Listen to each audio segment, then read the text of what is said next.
Bien, repetimos la idea y gracias a Fundación Educación Activa y a Fátima personalmente por algo que empezamos hace ya 3 años, ¿no? El cerrar las jornadas que llevan por 14 años consecutivos. ¡Qué barbaridad! Parece que fue ayer. En cerrar las jornadas con historias en primera persona. Y hemos ido cambiando la conformación de la mesa, pero siempre planteando la misma idea, ¿no? Y, bueno, yo creo que es algo que todos ustedes han recogido como algo positivo, diferente y con una vivencia positiva. Pues yo creo que eso se agradece a que la Fundación siga creyendo en este formato y planteando este reto del final de la jornada. Hoy contamos con 4 adultos. 4 adultos que han llegado hasta aquí con esa mochila pesada que es tener un TDAH. Una mochila más pesada, menos pesada, con más ayuda, menos ayuda, pues sí, cada uno nos irá contando sus propias vivencias, ¿no? Yo, como siempre planteo lo que significa tener o no tener un trastorno por déficit de atención, yo creo que la idea que yo más utilizo es un factor de riesgo evolutivo. Es decir, tener un TDAH no sería importante, no habríamos hecho 14 ediciones consecutivas de una jornada específica sobre el TDAH si no fuera porque le complica el pronóstico a quien lo padece. Pero que se lo complica no quiere decir que lo determina. Creo que era el doctor Luis Lázaro esta mañana cuando hablaba de los riesgos. El riesgo no es determinista, es decir, el riesgo significa que tenemos que tener más cautela, más cuidado, hacer cosas, pero que efectivamente al final las cosas pueden salir bien. Y yo creo que una de las cosas interesantes y sobre todo tremendamente positivas de esta mesa es contar estos presentes, que no finales, porque la historia de los 4 ponentes que tenemos hoy está empezando, como quien dice, bueno, la de Tato un poquito más avanzada. Bien, en ese sentido, ¿vale? Lo que yo creo que es interesante es entender cómo el TDAH ha condicionado en su vida momentos más, momentos menos, pero en cualquier escenario el presente es estupendo. Es decir, que al final de todo esto merece la pena el trabajo, merece la pena el esfuerzo. Y otra de las ideas que yo creo que también es importante tener en cuenta, ¿no? Que el principal riesgo del TDAH es no hacer nada. Es cuando no hacemos nada, es cuando las cosas se complican, es cuando las cosas tienden a ir cronificándose y complicando. Poner el cascabel al gato, empezar a cambiar un poco la tendencia de las cosas, yo creo que es el principio del cambio. Bien, pues sin más dilación, porque aquí yo soy un mero controlador del tiempo y me vais a disculpar porque la idea que quiero es que cada uno de los 4 nos cuente su historia, su vivencia y luego les daremos un tiempo para que ustedes tengan su momento para preguntarles si hay algo que les ha quedado más o menos claro. Si os parece, empezamos de izquierda a derecha y vamos a empezar por Tato Saiz. Tato es el director de Recal. Joder, iba a decir Fundación Activa y ya me he quedado bloqueado. No, y le iba a quitar el puesto a Fátima, por Dios. Perdona, de la Fundación Recal. Y bueno, yo creo que lo más importante es que cada uno de ellos nos cuente su historia. Tato, cuando quieras. Vale, pues buenas tardes a todos y le quería dar las gracias a la verdadera directora de la Fundación Activa por invitarme, ¿no? Y a ti, Javier, por presentarme. Y es verdad que ya tengo mucha experiencia, tengo muchos años y yo creo que tengo mucho conocimiento, pero también se me olvidan las cosas, o sea que va todo un poco en balance, ¿no? Yo sí me acuerdo, y gracias a la Fundación Activa y a lo que he aprendido trabajando ahora en la Fundación Recal, que es un trabajo trabajando con gente con trastorno de uso de sustancias, con drogadictos, con alcohólicos, es cuando me he dado cuenta de que yo tuve un TDAH, ¿no? Y ha sido gracias a lo que he aprendido de mayor, ¿no? A mí me trataron y yo creo que pues sería en los años 60, yo debía tener como 10 años o algo así. Me trataron, pero en aquel momento me trataron porque era un culo inquieto, un rabo de lagartija, no paraba quieto y estaba muy delgado. Y el médico de mi familia pues me trató con benzodiazepinas para que estuviese quieto, para que no me parase y que engordase. Era lo que quería el médico y lo que querían en mi casa porque no podían conmigo, de que no paraba quieto, más que nada. Por supuesto, seguí sin pararme quieto, yo creo que no me valía para nada. Me acuerdo que para intentar engordarme, pues eso que hablaban de la manipulación, me bebía como litros y litros de agua para cuando me tocaba pesarme para que pareciese que estaba engordando. Bueno, esos son de los recuerdos de aquel mes que tenía que estar en la cama. Me acuerdo que cuando se iban de mi cuarto, pues seguía saltando en la cama y sin parar, ¿no?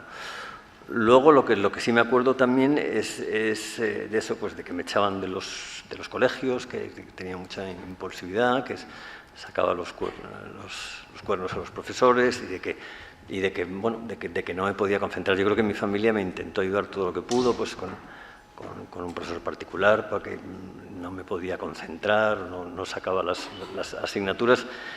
Y bueno, pues fui de los colegios que me echaban, que me intentaban ayudar y bueno, esos son los recuerdos que tengo, ¿no? Sí me acuerdo, en cambio, de los consumos aquellos de benzodiazepinas, de que a mí cuando tomaba algunas sustancias sé que me cambiaba la manera de estar y me encontraba bien, ¿no? Pues ya fuesen Bustite y me metía, bueno, me tomaba Bustite o no sé, pues optalidones y me tomaba un tubo entero. O sea, me tomaban muchas cosas que en casa se asustaban de lo que tomaba, pero era lo único que me calmaba y me hacía estar más tranquilo, ¿no? Yo creo que además de la hiperactividad, pues también tenía un déficit de concentración y no me podía concentrar. Sí me acuerdo que a trancas y barrancas y pasando por Sigüenza, por Palencia, por varios ciudades de España en diferentes internados, yo creo que el compromiso era que me aprobaban el curso si no volvía a ese colegio por mi comportamiento. Pero bueno, viajando por España y pasando los cursos, llegué a la universidad y no sé cómo todavía, pero conseguí terminar la carrera, ¿no? Lo que sí me acuerdo es que lo que me gustaban las anfetaminas, porque en aquellos tiempos las comprabas en las farmacias sin recetas, y me acuerdo las centraminas o las dexedrinas o todo eso, pues era una época en junio o así que bueno, pues que tomaba, yo tomaba y todos mis amigos tomábamos muchas centraminas y muchas dexedrinas y a mí eso me permitía estudiar y me permitía pues aprobar los exámenes y allí no me tuve que cambiar de universidad y de ciudad para ir acabando los cursos y logré terminar económicas, bueno, tampoco es muy difícil, pero bueno, algo había que estudiar y concentrarse. Y lo que sí me acuerdo que después de ese mes o mes y medio que tomaba muchas centraminas que valían 24 pesetas, me parece que valía el tubo de centraminas y había 20, que era un chollo, pues estaba deprimido y bueno, pues como en aquella época, estoy hablando de los 80 o así, pues también en las farmacias te daban todo lo que querías, pues esa depresión que me producía el haber tomado tantas centraminas. Todo esto lo he aprendido después, en aquel momento no era consciente de lo que me pasaba o lo que hacía, pues nos metíamos sosegón, que era una cosa que en las farmacias también te lo daban sin receta y bueno, y por supuesto las drogas que había ilegales pero que se podían conseguir con facilidad, ¿no? Yo, ahora cuando he estado esta mañana oyendo las conferencias y en mi experiencia como en el centro de intentar ayudar a gente con problemas de uso de sustancias, sí que veo claramente algunas personas que tienen este TDAH y que es difícil de diagnosticar.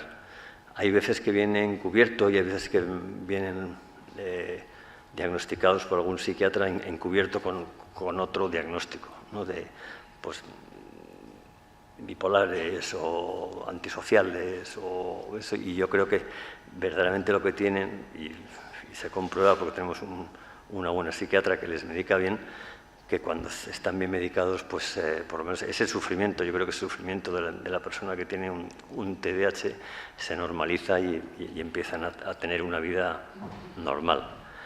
Yo me acuerdo de la primera vez que estaba trabajando entonces en Inglaterra, en un centro también, y el Ritalin, que es como un estimulante que fue lo primero que se empezó a dar a los que tenían ADD, Attention Deficit Disorder, que era lo que se diagnosticaba en el 2000, o eso pues que mejoraban, y yo no lo entendía, porque era una de las drogas que en nuestra época nos pinchábamos para tener más marcha, ¿no? Esa es mi experiencia que tengo de haber sufrido, ahora lo veo con la experiencia que tengo del conocimiento, ¿no? De lo que he aprendido de Fundación Activa o de Javier Quintero o de los clientes o los pacientes que tratamos, ¿no? Pero yo creo que gracias a la formación, decía uno de los ponentes esta mañana también, lo importante que es el conocimiento, ¿no? El conocimiento y la farmacología. Yo, gracias a Dios, yo creo que me acuerdo de lo bueno y no me acuerdo de lo malo. Entonces, me acuerdo de lo que me he divertido haciendo burradas, pero sé que en su momento no era así. No era así ese sentimiento de fracaso y de que nadie te entendía, ¿no? Y ahora sé que a los jóvenes o a los adolescentes o a las personas que sufren de este trastorno, pues se les puede ayudar de diferente manera y que no tengan que pasar por, a lo mejor, el sufrimiento que he pasado yo cuando he tenido que consumir drogas para seguir funcionando, pues de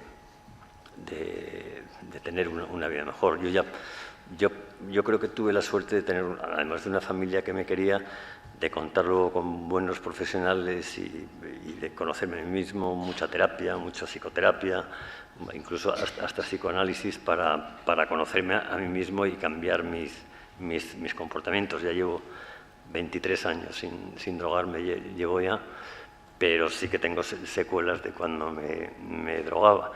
Y me gustaría que se conociese más lo que es el TDAH, que se avanzase más, que se diagnosticase más y que no hubiese tantos fallos. Sobre todo es lo que veo yo cuando los pacientes que trato con comórbidos, con las dos enfermedades, el DDD o el TDAH y la adicción, pues que viniesen con un diagnóstico acertado, porque con un diagnóstico acertado se puede tratar y llevar una vida normal.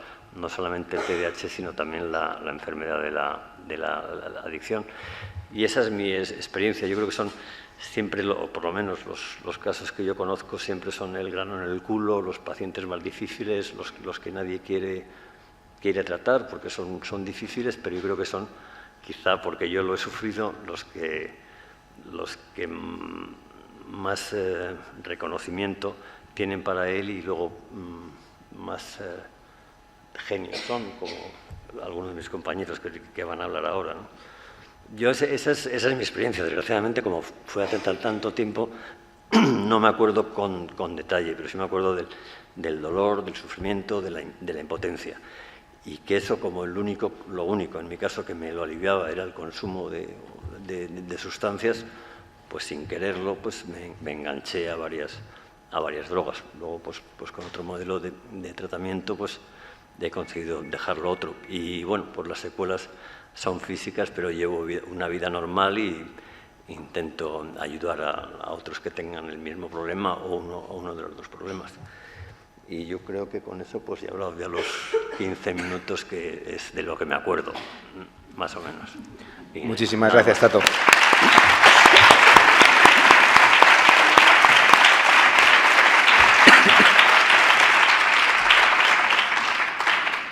Gracias, Tato.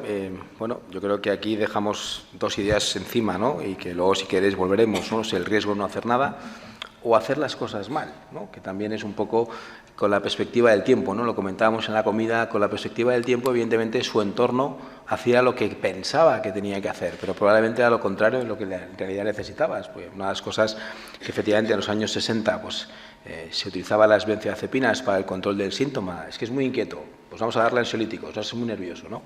Y lo que sabemos es que las benzodiazepinas no solo no mejoran, sino todo lo contrario. Es decir, que al final la intención es una cosa, no hacer nada, y desde luego yo creo que hacer las cosas bien es la pera. Hacer las cosas bien es la pera.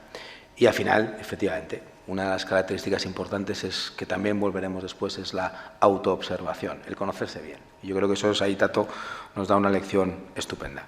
La siguiente es Carmen Menéndez. Carmen es licenciada en INEF y en fisioterapia y ahora es monitora de educación de gimnasia artística en el Ayuntamiento de Las Rozas, que nos ha costado que el Ayuntamiento de Las Rozas, bueno, que no es esa parte.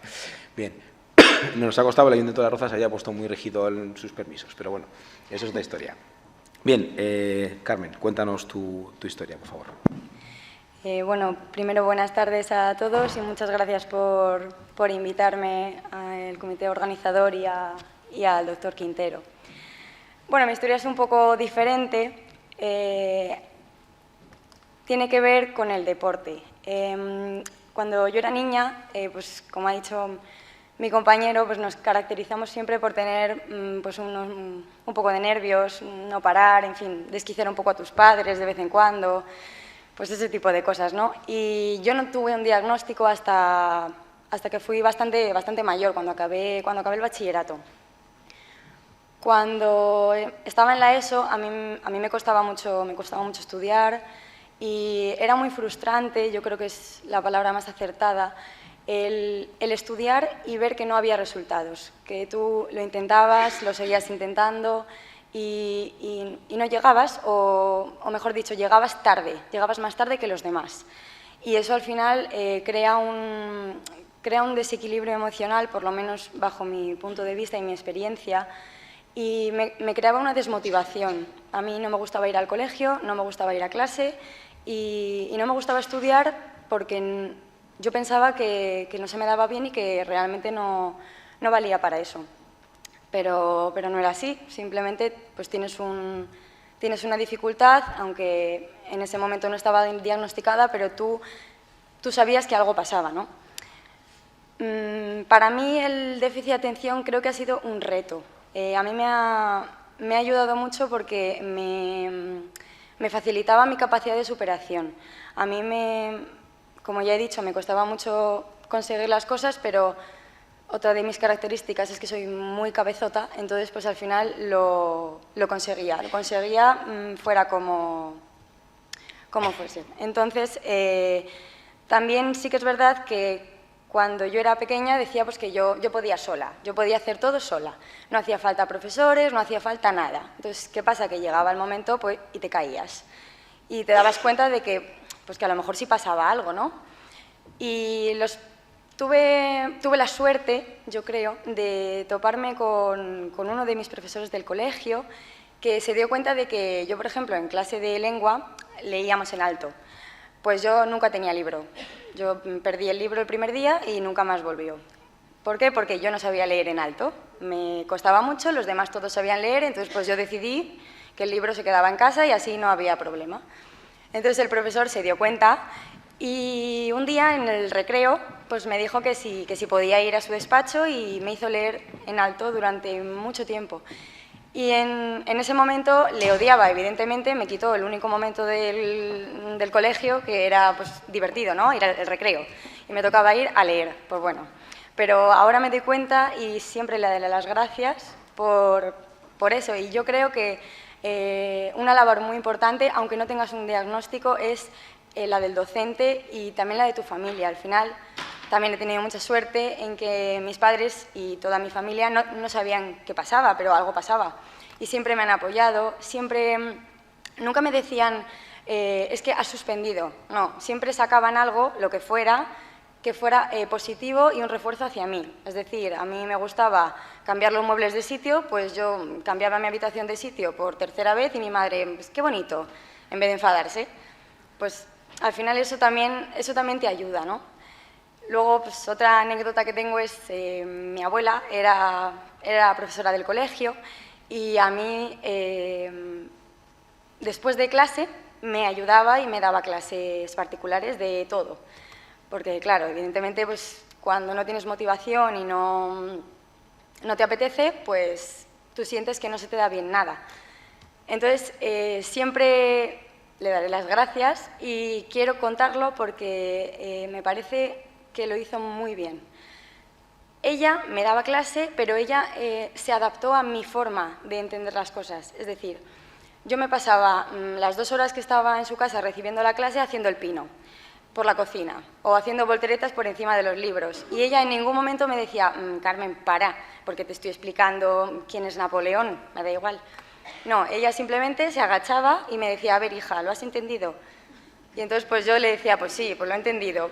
Pero ella no me obligaba a sentarme en una silla y decir, te lo tienes que leer y te lo tienes que aprender. No, simplemente adaptó la forma de educar a la mía, a la que yo tenía de aprender. No me obligó a aprender a su manera. Y eso creo que es muy importante y que lo deberían hacer todos los profesores, docentes que tienen niños con este tipo de trastorno. Luego, bueno, fui creciendo, termina la ESO, entras en bachillerato, un caos total, no sabes qué hacer, no sabes ni por dónde te da el aire, suspendes, bueno. Y yo tuve ahí, pues, digamos, mi fondo. Toqué fondo porque suspendí la selectividad y para mí fue un desgaste emocional increíble. Entonces, tenía dos caminos, o tirar la toalla y pasar el mejor verano de mi vida, o pasar el peor verano de mi vida e intentar llegar a mi objetivo, que era ir a la universidad. Y bueno, al final, pues, cuando quieres algo, yo creo que siempre coges el camino adecuado y sabes que aunque sea el más difícil, si lo quieres, vas a acabar llegando. Entonces, bueno, estuve estudiando pues, en verano, al final conseguí aprobar y entré en la universidad. Y la verdad que estaba muy contenta cuando entré, excepto cuando llegué el primer día, que me nombraron en todas las asignaturas que tenía y me volví a hundir. Dije, madre mía, ¿dónde me he metido? No puedo. Otra vez negación y otra vez lo mismo. Quizá ahí ya eres un poco más mayor, te das cuenta de que has llegado, que te ha costado mucho y que has llegado. Y al final, bueno, pues en la universidad me ha ido bastante bien y bueno, es un punto que también empezó con el tratamiento. Es decir, yo terminé bachillerato, cuando suspendí la selectividad, ahí todavía yo no conocía al doctor Quintero, pero ahí es cuando mis padres, en contra de todo lo que yo quería, me llevaron a ver al doctor Quintero. Y me acuerdo en la primera consulta que me preguntó que yo qué pensé cuando había entrado a su despacho. Y me acuerdo, y ahora me arrepiento de haberlo dicho, pero bueno, fue así, le dije que era una pérdida absoluta de tiempo, que no sabía muy bien por qué mis padres me habían llevado ahí, después del tráfico que me había comido para llegar. No me apetecía nada, o sea, imaginaros, ¿no? Y él, pues, poco a poco fue llegando a mí, muy sabiamente, porque yo era muy, muy cabezota y muy negativa, pero bueno, al final lo consiguió. Y más adelante, ya cuando yo seguía diciendo que no valía para nada, me volvió a formular otra pregunta y me dijo que como no valía para nada, pues que me lo quitaba, que ya dejaba de ir. Y entonces, no sé muy bien cómo, le dije, no, pero a ver, tampoco hace falta quitarlo, ¿no? O sea, a ver, algo hará, ¿no? Entonces, pues, efectivamente, ahí me di cuenta, dije, vale, si pongo un poquito de mí, a lo mejor, ¿no? A lo mejor funciona. Y a partir de ahí yo creo que me di cuenta de que sí que había un nombre para lo que a mí me había pasado durante toda la vida y que había una solución que me iba a ayudar a crecer como persona en todo.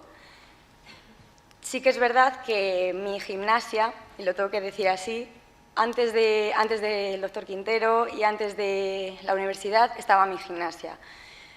Yo era muy inquieta, no sabía qué me pasaba, pero de repente pues, me apuntaron mis padres a gimnasia artística.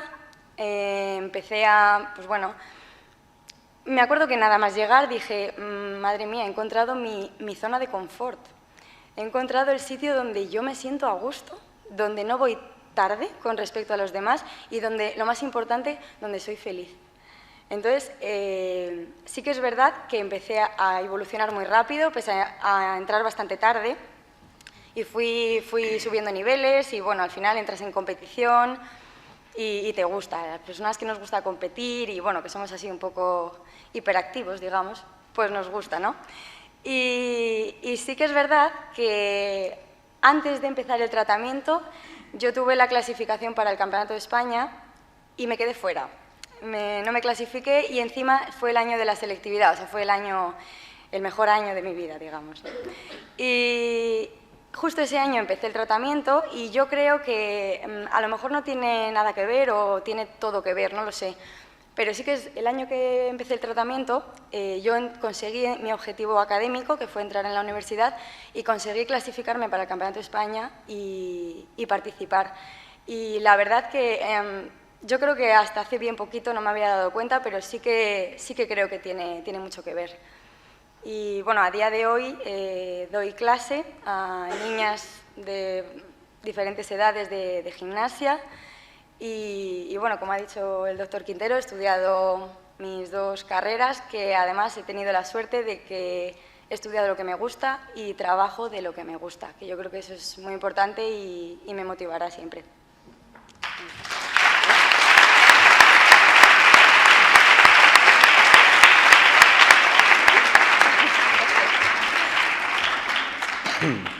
Gracias, muchas gracias, Carmen. A mí una de las cosas que me encanta de Carmen es que encontró el equilibrio donde nadie más lo podría encontrar, al menos yo, que es en la barra fija, ¿no? Es decir, es una cosa complicada. Pero hay una cosa, fijaros, que recurrentemente yo veo en la consulta, y es algo que es un horror, que no un error, que ocurre seguro muchísimas más veces de las que yo incluso veo en la consulta. Niño TDAH, todos necesitamos. Tengamos TDAH o pies planos, algo en la vida que nos vaya bien. Es decir, necesitamos un algo donde nos sintamos a gusto, nuestra área de confort, algo que nos sintamos que lo desempeñamos bien. Si yo tengo un TDAH, en el colegio soy un desastre, en casa soy un desastre, con los amigos me va regular, pero en el deporte me va razonablemente bien y encima soy el que más goles marco, porque además soy el más inquieto, estoy en toda el área de todas partes, pues fenomenal. ¿Cuántas veces el chaval, como ha empezado a suspender, algún alma caritativa, por decirlo entre comillas, decide quitarle el fútbol? No, va a dejar de jugar al fútbol porque está suspendiendo para motivarle que estudie más. No, lo que conseguimos con eso es terminar de hundirlo. Es decir, en realidad lo que hay que intentar es entender qué es el valor del deporte, el valor del fútbol, el valor del piano, de lo que fuera, ¿no?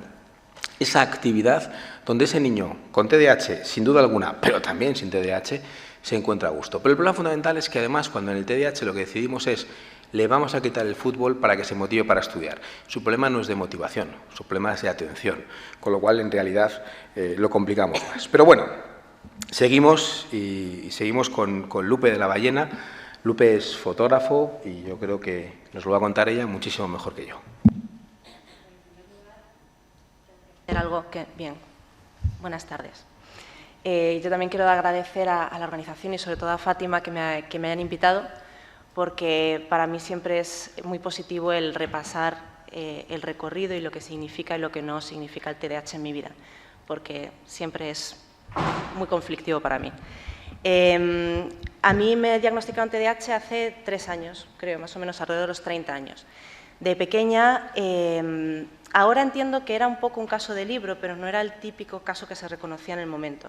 Quizás por ser chica también tenía altas capacidades y compensaba en muchos aspectos. No tuve fracaso escolar, no desobedecía. O sea, desobedecía las normas, pero porque no me había enterado. Pero no tenía el ánimo de romper las normas, intentaba ser colaborativa. Sin embargo, sí me llevaba muchas broncas por hablar constantemente en clase, por balancearme en la silla. Incluso me alegré durante un par de años que tuve escoliosis y me pusieron un corsé horrendo, pero que me hacía daño, entonces me permitieron balancearme en la silla libremente durante las clases y estaba comodísima, por fin podía moverme y enterarme muchísimo mejor. Y recuerdo también especialmente la vergüenza profunda. Yo tenía en primero de GB, creo, yo tenía como 6 años y tenía esa relación de enamoramiento total con la profe. O sea, la profe era como mi segunda madre y ella me quería mucho también porque era muy buena alumna. Y hubo un día en el que hicieron revisión de las cajoneras. Nosotros teníamos unas cajoneras individuales donde íbamos guardando, yo no sé cómo son los coles ahora porque es muy moderno, pero íbamos guardando los papeles, las carpetas, los libros que nos iban dando. Y después de unos meses mi cajonera era un agujero negro del horror. O sea, yo iba metiendo todo sin ningún tipo de orden, nada salía de ahí vivo. Y yo tenía ese secreto que cuando eres pequeño te parece que es algo gigantesco y horroroso, y ahora entiendo que era una chorrada, más o menos, pero en ese momento lo vivía como una gran vergüenza y hicieron una revisión de cajoneros y nos sacaron a todos en fila india lejos y estuvieron revisando los cajoneros de cada uno.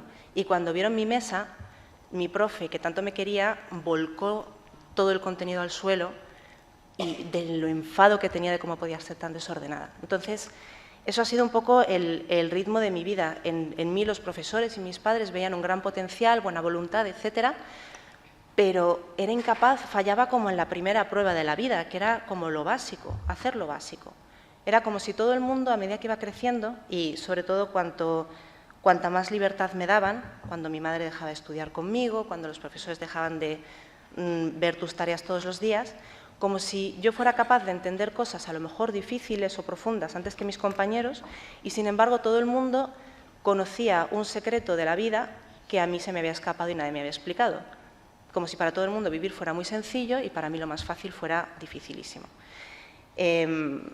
Mientras fui, bueno, pues me saqué la selectividad, estudié comunicación audiovisual y el último año recuerdo que saqué notas aceptables, pero nunca jamás tuve apuntes míos. Después de los primer mes, más o menos, tenía que pedir apuntes a todo el mundo porque los míos eran caóticos, empezaba con muy buena voluntad y terminaba sin entenderse nada.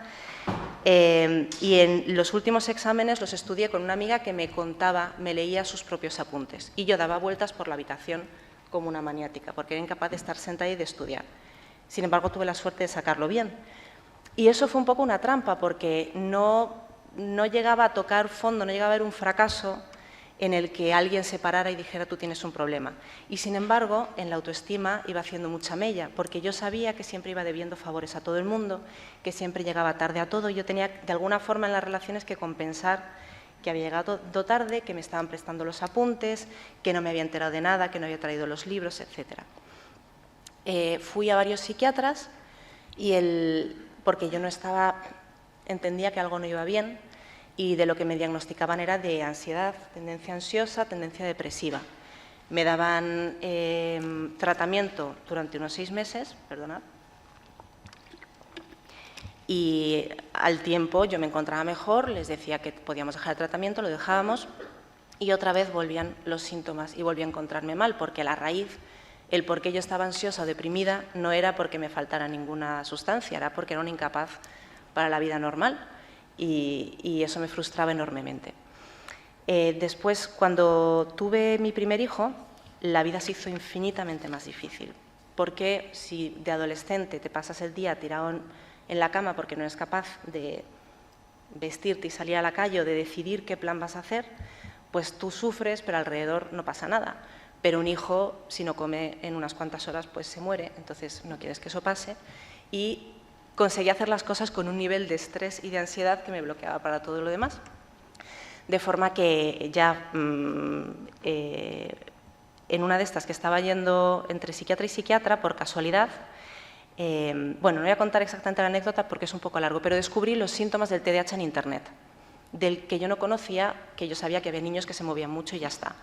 Y cuando los leí me di cuenta de que era yo y que era especialmente lo malo, o sea, de lo que yo estaba intentando huir.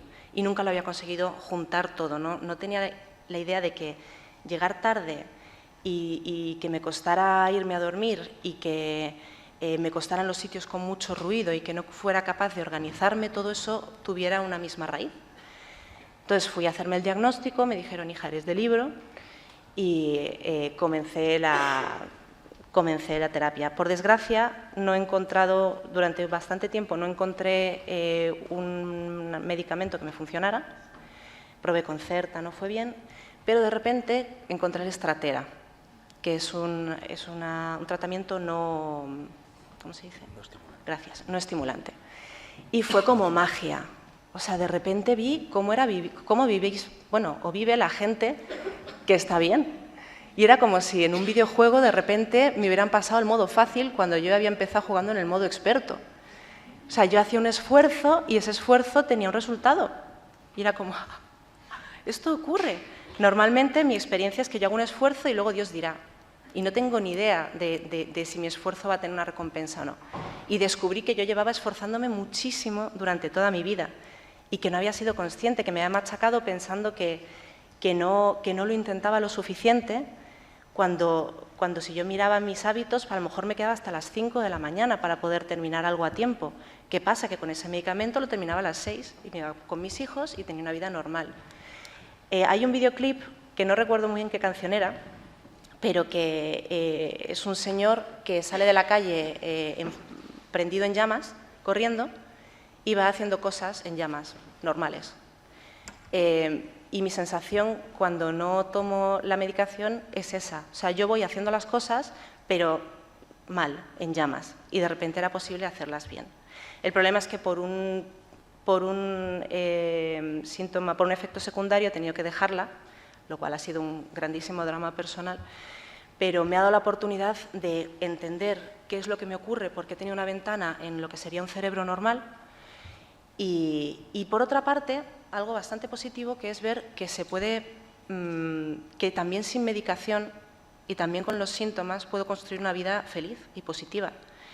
Yo estuve, os resumo brevemente la parte laboral, que en realidad es la más importante.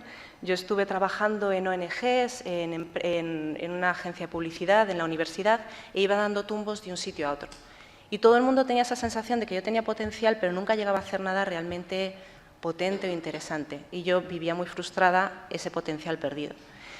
Y de repente un día, yo hacía fotos de forma completamente aficionada, me pidieron por Twitter una revista que se llama Jot Down, si quería hacer retratos para ellos, porque estaban empezando, no tenían, pues iban pidiendo a gente un poco aficionada, pero que les gustara su mirada o la forma en la que escribían. Y en el momento en el que me puse a hacer mis primeros retratos, me pasó como a Carmen con la gimnasia. De repente dije, yo esto lo sé hacer, yo aquí no tengo ninguna tara. Aquí, en las reuniones de trabajo, siempre me daba miedo meter la pata, saltarme, olvidarme el nombre de la persona con la que estaba hablando, olvidarme su cargo, confundirme de proyecto. Y, sin embargo, en la fotografía yo tenía una autoridad que no había visto en ningún otro ámbito de mi vida. Yo sabía perfectamente lo que tenía que hacer. Y eso fue creciendo, ahora es mi trabajo. Yo ahora trabajo para El País, bueno, soy freelance, trabajo para El País Semanal, para Yodona, para El Español, para Jot Down, trabajo en París, en Tanzania. Es increíblemente satisfactorio, elijo lo que quiero hacer y retrato a gente con muchísima autoridad, a ministros, a famosos, y en situaciones donde yo antes era incapaz de mantener el tú a tú con un director de no sé qué, ahora con gente con muchísima más capacidad, yo me siento que sé lo que estoy haciendo y que soy dueña de esa situación. Y entonces eso, como decía también Javier, ha ido expandiéndose por el resto de los ámbitos de mi vida y he tenido muchísima más seguridad en todo lo demás, y eso ha ido como curando la autoestima. De forma que, en vez de estar exigiéndome ser de una forma y trabajar de una forma de la que yo no soy capaz, como por ejemplo tener objetivos a largo plazo, hacer trabajos repetitivos y rutinarios, que veo que no sé hacer, ahora yo voy dando forma a mi trabajo para que se adapte a lo que yo sí que soy buena, porque sé que soy buena en eso. De forma que, si me proponen trabajos largos, no los acepto. Acepto trabajos cortos, acepto trabajos de 3 horas, porque soy como un fuego. O sea, trabajo muy, muy intensivamente, lo hago bien y luego ya está. He creado a mi alrededor un entorno donde emocionalmente me siento segura y me siento protegida, porque por la hipersensibilidad no puedo trabajar con gente de la que no me fío, de la que creo que puedan hacerme daño. Y de esa forma, con el tratamiento, con la ayuda de Fátima, con la ayuda de los psiquiatras, he construido a mi alrededor una vida que en realidad es extraordinaria, mucho mejor de lo que yo me habría esperado. Siempre, por desgracia, hasta que no consiga encontrar un tratamiento que me funcione, siempre esa sensación de estar en llamas, ese malestar está. Pero para mí ha sido una esperanza, un motivo de esperanza también para mi futuro, darme cuenta de que puedo ser enormemente feliz y que puedo hacer cosas bien hechas, incluso aportar a la sociedad, tener una familia que se apoya sobre mí, aun teniendo esto. Y yo creo que ya está.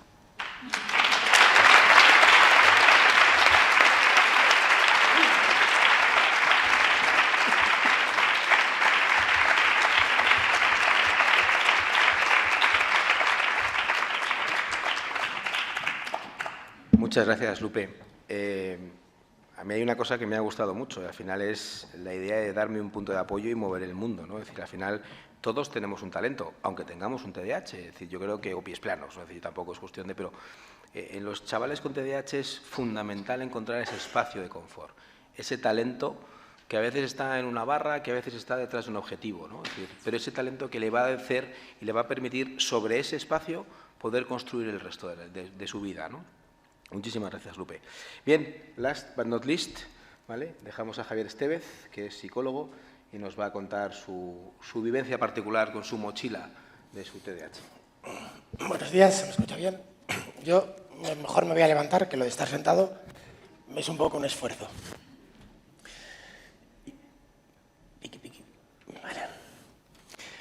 Vale, pues yo tenía una ponencia preparada para algo más de tiempo, con lo que voy a tener que ajustarme a lo que se me dio. Con lo que voy a ir un pelín más rápido de lo que tenía pensado. En realidad esto para mí me va bien porque yo por dentro voy muy acelerado, con lo que no me preocupa ir a mi ritmo normal. Bueno, os quería contar por un lado mi historia y por otro lado mi sueño. Uy, no funciona. Ah, sí funciona. Bien, empezaré por el yo de niño. Todas las personas cuando nacen tienen unas cartas que te da la vida. Cartas buenas, cartas malas, hay de todo. Yo he seleccionado las cartas que más dificultades me han traído. La primera es un TDAH de una intensidad bastante grande en realidad. Los 18 criterios los sobro. Nunca olvidaré el Conners que hicieron mis padres 20 años después, donde en el 3 mucho a mis padres les parecía poco. Y entonces decía, uy, de esto me invento un número más. Además, tengo unas altas capacidades, cosa que en principio puede parecer algo genial. Sin embargo, en una mano lo importante es la combinación de cartas que tienes. Y las altas capacidades mal combinadas pueden ser también un problema. Sin embargo, en los 5 primeros años de vida, yo era un chico, a pesar de ser muy inquieto. Recuerdo que a los 2 años me ataban con el mandilón a la silla. Yo aún así levantaba la silla. Pero a pesar de todo era un niño querido. No, inquieto sí, pero querido. No había un problema muy grande. Mi madre percibía que todo aquello era algo súper positivo y súper genial y que yo sería alguien genial porque ella encandilaba a la gente desde niño. Entonces, bueno, desarrollé un apego seguro, algo que en principio es genial. Luego llegó el colegio y con el colegio del mazo me cayeron unas cartas que no estaban previstas. Trastornos de aprendizaje, dislexia, disgrafía, disortografía, discaligrafía. Salvo discalculia tenía el repóquer entero. Esto, claro, dificultó bastante las cosas. Tengo un montón de testimonios, como el que estáis viendo, de intentos de mejorar. Con el tema de los deberes tengo un trauma que todavía vivo, un trauma enorme. Solo oír la palabra algo en el estómago se me revuelve. Y en concreto a 2 palabras fundamentales. Realmente me marcó tanto que viendo un programa de televisión de Fabricando, Made in Spain, un día salió Fabricando Cuadernillo Rubio. Y cuando yo vi al señor Rubio, a los 30 años, metí un salto de la cama y me puse a gruñir. Y en ese momento me dije, Javi, hey, han pasado 20 años. Sin embargo, es que estuve muchísimas horas planeando cómo asesinar al señor Rubio y al señor Santillana. Muchos veranos, muchísimos veranos. Lo de trabajar en verano realmente fue algo que me dañó muchísimo. Y esto generó muchísima frustración. El problema, que en principio era un problema académico, dejó de ser un problema académico e invadió mi hogar. Entre mi madre y yo empezó una pequeña guerra. Y lo académico era el centro de esa guerra. Además tenía otra línea, que es que yo siempre fui explorador, aventurero, y buscando siempre la libertad. ¿Se me escucha bien? Vale. En esta búsqueda de libertad y siendo de aldea, pues uno se mete en problemas, desde tocar la campana del pueblo a las 2 de la mañana, o, bueno, montones y montones y montones de aventuras que a lo mejor ahora suenan graciosas, pero que realmente pusieron mi vida en riesgo montones de veces. Esto empezó a generar también un problema aparte, porque en mi aldea se empezó a generar el concepto de que yo era malo. Era malo, desobediente y vago. Y esto no era que me lo dijera una persona o 2. Esto me lo decía absolutamente todo el mundo. Partes de médicos tengo cientos, mi madre los coleccionó. Bien, dentro de mi autoconcepto, yo resumo la historia con Oilda, mi carnicera. Tenía 9 años y fui a buscar carne a Oilda, en el pueblo, y cuando llegué me encontré a una señora, oronda, rubia, súper sonriente, que me miraba con una cara de cariño infinito. Y me decía, Javier, qué malo eres, ¿eh? Eres malo, ¿eh? Eres el demonio, ¿eh? Y luego me daba una piruleta. Recuerdo salir de la carnicería dándole vueltas al coco, entendiendo que efectivamente yo era malo, pero no malo como algo peyorativo, no malo como algo que debiera o pudiera ser cambiado. Esto es lo que yo era. Y además a la gente parecía gustarle que yo fuera el hijo de Lucifer y que aquello estaba bien. Así que si en algún momento necesitaba un poco de atención, y atención necesitaba raudales, solo tenía que hacer aquello que yo ya sabía hacer, que era el mal. Entonces empezaron a producirse las incongruencias parentales, los castigos. El estilo parental de mis padres, que es un estilo que veo muchísimo en padres con TDAH, es el estilo incongruente, es decir, una mezcla de todos los demás estilos. Yo de niño le llamaba el todo va. Todo va bien, toma 20 euros, sal de fiesta, hijo mío, porque todo va bien. Todo va mal, castigado para todo y hasta nueva orden. Y hablo de 3 horas de diferencia. Es decir, mis padres se ilusionaban con una rapidez tremenda y se desilusionaban con una rapidez tremenda. Y al final, desde mi punto de vista, no había criterio. Es decir, recibí las mismas hostias por quemar el monte de al lado que por pelearme con un calcetín con mi hermano. No había diferencia. Mi conclusión final fue que aquí las cosas hay que hacerlas, por las malas, porque por las buenas no vas a poder hacer nada. Y total, al final vas a cobrar igual. Con lo que, chaval, tú tira. Me escapaba de casa, me pasaba noches enteras sentado en el tejado de una casa del vecindario, viendo las estrellas y soñando, porque siempre fui muy soñador, muy poco realista, muy poco con los pies en la tierra. En ese momento fue cuando mi apego se desorganizó. Yo dejé de sentir ese amor de los demás, de mis padres, y empecé a sentir rechazo. Y entonces me fue cargando y llegamos a lo que en mi casa se conoce como la Guerra Fría, la adolescencia temprana. En ese momento se produjo algo que veo muchísimo también en padres, que es la sobreinstrucción y el sobreintrusismo. Javi para con la pierna, Javi come bien, Javi mastica, Javi abrígate. Llegó un momento en que yo ya no escuchaba. Realmente no escuchaba, me estaba saciado. Tanta instrucción me tenía sobresaturado. Y entonces empecé a enfadarme y enfadarme y a enfadarme. Y al final se produjo una situación muy poco sostenible, en la cual mi obediencia llegó a su límite. Y entonces llegó la primera mala carta, que fue el TND, el trastorno negativista desafiante. Realmente esta carta fue la carta dura. El TDAH no es algo realmente tan importante. El TND ya empieza a serlo. El TND es un enfado desmesurado, es un tremendo cabreo. Yo defino el TND como la impermeabilidad al amor. La impermeabilidad al amor al ser considerado como condicional. Es decir, recuerdo un día en que mi madre llegó a casa y me dijo, Javi, te quiero mucho.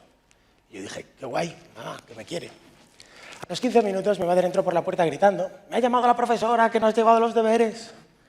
Y es en ese momento cuando yo me di cuenta de que mi madre no me quería. No me quería realmente. Mi madre quería a un Javi paralelo imaginario, que era bueno. Pero no me quería a mí, yo era malo, eso lo sabía todo el mundo. Sin embargo, ella quería que fuese otra cosa. Mi madre jamás me dijo que era malo. Ella me decía, tienes que ser bueno. Con lo mismo me está diciendo, no te quiero tal y como eres y no voy a quererte tal y como eres. Y ese fue el origen de mi enfado, de intentar poner a prueba el amor de mi madre. ¿Y cómo puedes poner a prueba la condicionalidad o incondicionalidad del amor? Con agresión. Desde ese momento, cuando mi madre se acercaba y me decía, Javi, yo te quiero, yo le decía, puta. Y entonces mi madre se enfadaba y yo decía, ajá, ¿ves cómo no me quieres? Porque si me quisieras, no te enfadarías, me diría, Javi, ¿qué te pasa? Te veo enfadado. ¿He hecho algo que te ha molestado? Pero no, mi madre me ponía a gritar, me castigaba más. A medida que yo atacaba, ella se defendía más, demostrándome que efectivamente no me quería, porque solo me querría si yo era bueno. Uf.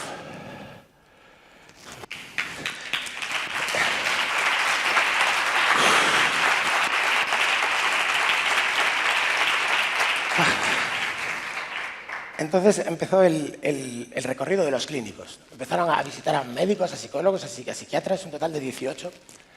Me dijeron un poco de todo, desde no te pasa nada hasta esquizofrenia.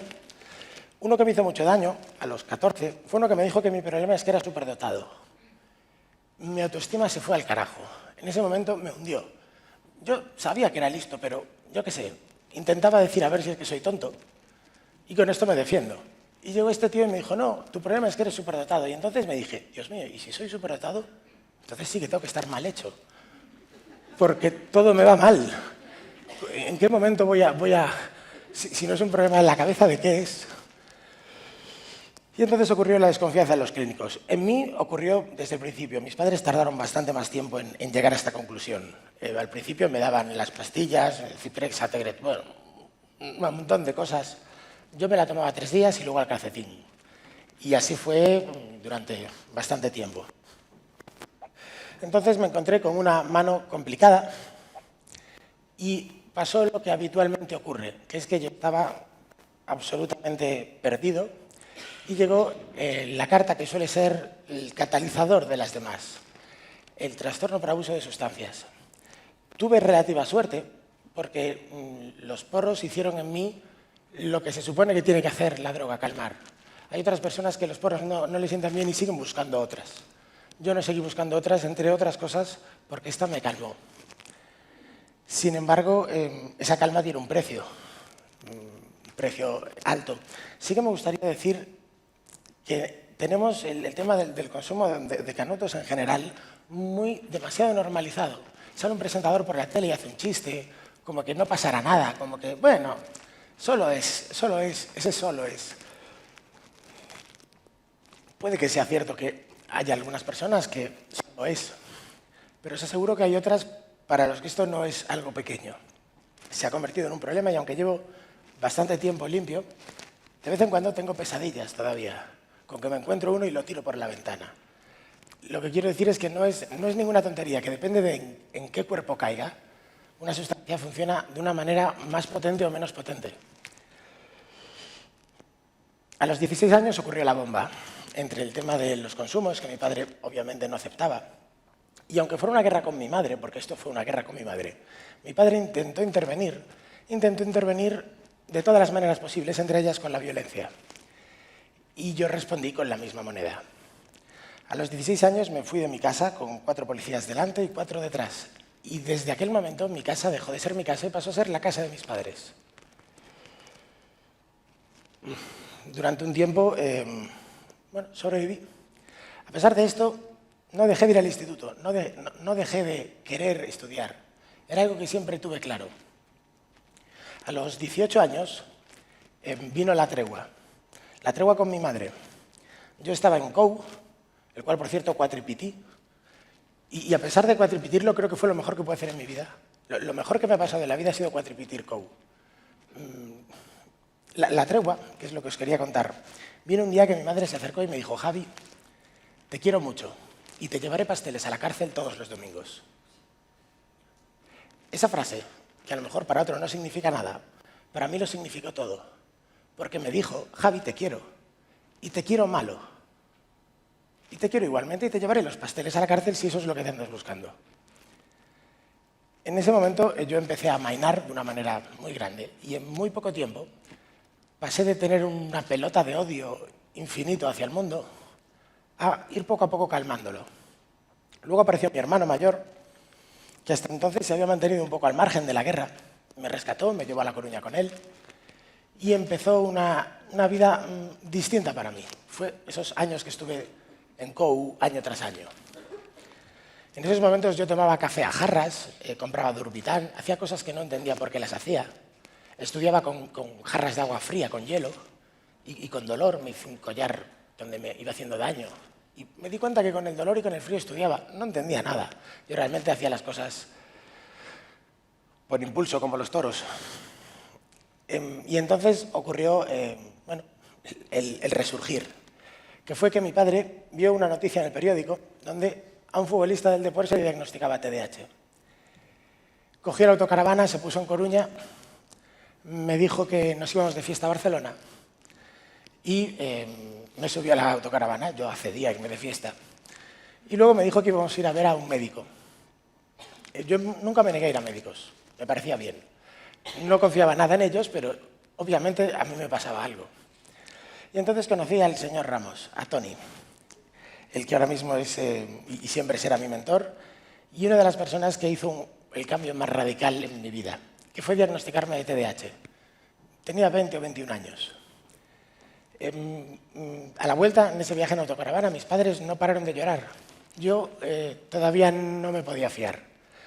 Y cuando llegué a casa, hice la prueba, lo que para mí fue la prueba del algodón. Cogí un libro, El Principito, lo abrí y lo leí. El primer libro que leía, a punto de entrar a la universidad, y era el primer libro que leía en mi vida, El Principito.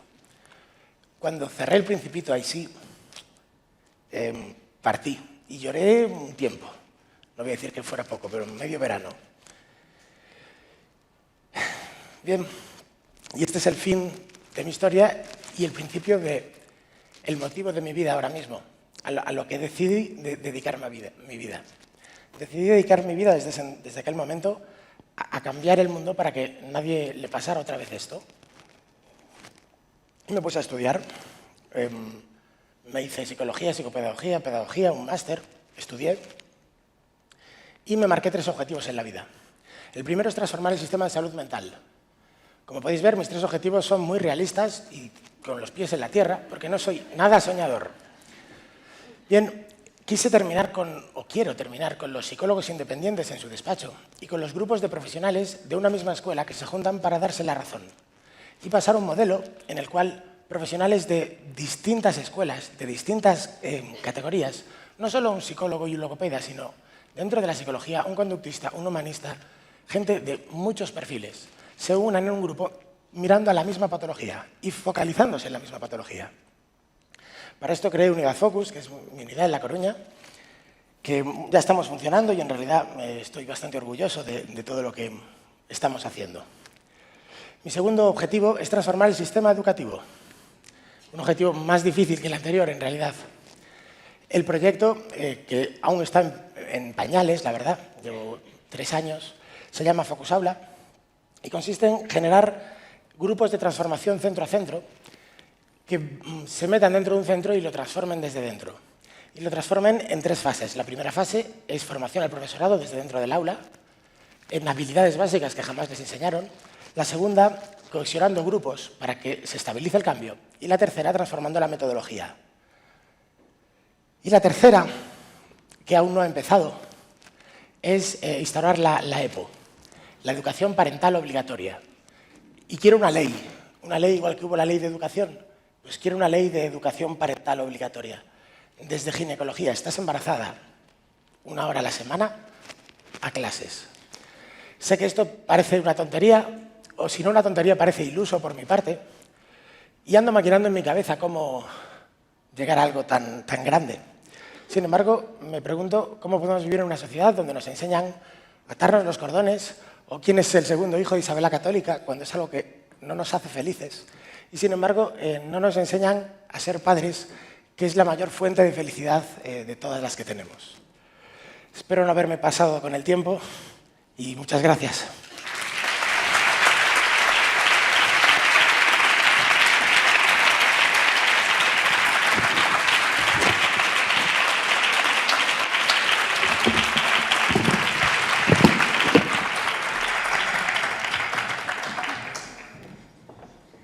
Muchas gracias, Javier. Tremendamente interesante. Y a mí, según estabas planteando tu presentación emotiva y fantástica, me surgía una frase que yo le repito mucho a los padres de mis pacientes, ¿no? Es decir, es que a nuestros hijos hay que quererles cuando menos se lo merecen. Es decir, es la frase de quiéreme más cuando menos lo merezco, ¿no? Es decir, es cierto, ¿no?, que muchas veces ese bucle nos lleva a generar tremendas distancias, tremendas brechas emocionales que nos condicionan en todos los riesgos y todas las complicaciones que has encontrado, ¿no? que has definido en tu vivencia, ¿no? Y luego, al final, todos vosotros habéis ido contando cómo, al final, generamos siempre algún tipo de estructura interna o externa que funciona un poco como el ángel de la guarda, ¿no?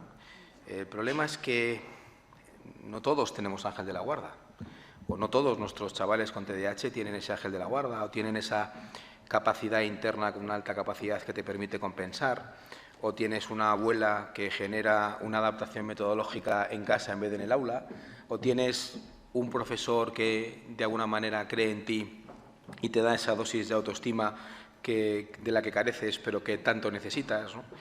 Con lo cual yo creo que efectivamente al final lo que tenemos que entender es que el TDAH es esa mochila que en un momento determinado pues se puede hacer mucho o poco pesada en función de cuánta gente nos puede ayudar a llevar esa mochila. Bien, han ido llegando muchas y diferentes preguntas. Yo pensaba haber empezado a plantearos yo las cosas, pero visto lo visto, sí que es cierto que quizás vamos a empezar ya con las preguntas del público. Sí me gustaría lanzaros una pregunta a los cuatro, mientras que organizo un poco las preguntas, así gano un poquito de tiempo, y es la alegoría de Javier y las cartas, ¿no? Lo que en realidad no es otra cosa que el temperamento. El temperamento es ese esqueleto biológico de la personalidad que todos tenemos y que todos nacemos con uno. Yo siempre hago la broma y digo, de mis hijos todo lo que es bueno es mío, todo lo que es malo es de mi mujer. Mentira, es al revés, pero bueno. Pero sí es cierto que todos tenemos un temperamento, ¿no? Y ese temperamento está biológicamente determinado y esos son los caracteres que vemos todos en nuestros hijos, que dependen, que son parecidos a lo que hacía el abuelo, el tío, etcétera, etcétera, etcétera. Pero aparece esa idea de cómo el ambiente lo modula y transformamos ese temperamento en carácter. Ese temperamento en carácter dependiendo de la interacción con el ambiente. Y ahí engancho con la idea final, que es lo que quiero que me amplíes un poco, que nos amplíes un poco, que es esa escuela parental obligatoria, ¿no? Es decir, que al final el principal componente del ambiente son los padres. Son los padres. Y el problema fundamental es cómo generamos eso. Esta mañana hemos visto que efectivamente, ¿no? Yo creo que es algo que ya tenemos todos claro, que la primera acción cuando diagnosticamos un niño con TDAH es psicoeducación a los padres, ¿no? Pero lo que tú planteas es algo más ambicioso, que es empezar a encontrar un contexto de cuidado, ¿no? Desde el minuto cero. Nosotros tenemos un pequeño proyecto, la Casa Verde, que en realidad lo que trata es en madres de riesgo. Es decir, lo que nosotros intentamos básicamente es, cuando detectamos un embarazo de riesgo, es cuidar ese embarazo para que durante al menos lo que es la gestación tenga un espacio, la madre, de confort, fuera de todos los riesgos psicosociales. Estamos hablando de Área Vallecas, una situación muy socialmente complicada, pero sí que es cierto que una vez que dan a luz, efectivamente, ¿no? Le damos al niño, mamá se va y que Dios les cuide. Y si tienen ángel de la guarda va bien, pero el problema es que no chequeamos todos si se van con ángel de la guarda. ¿Cuál sería un poquito esa idea de la escuela parental obligatoria? Vale.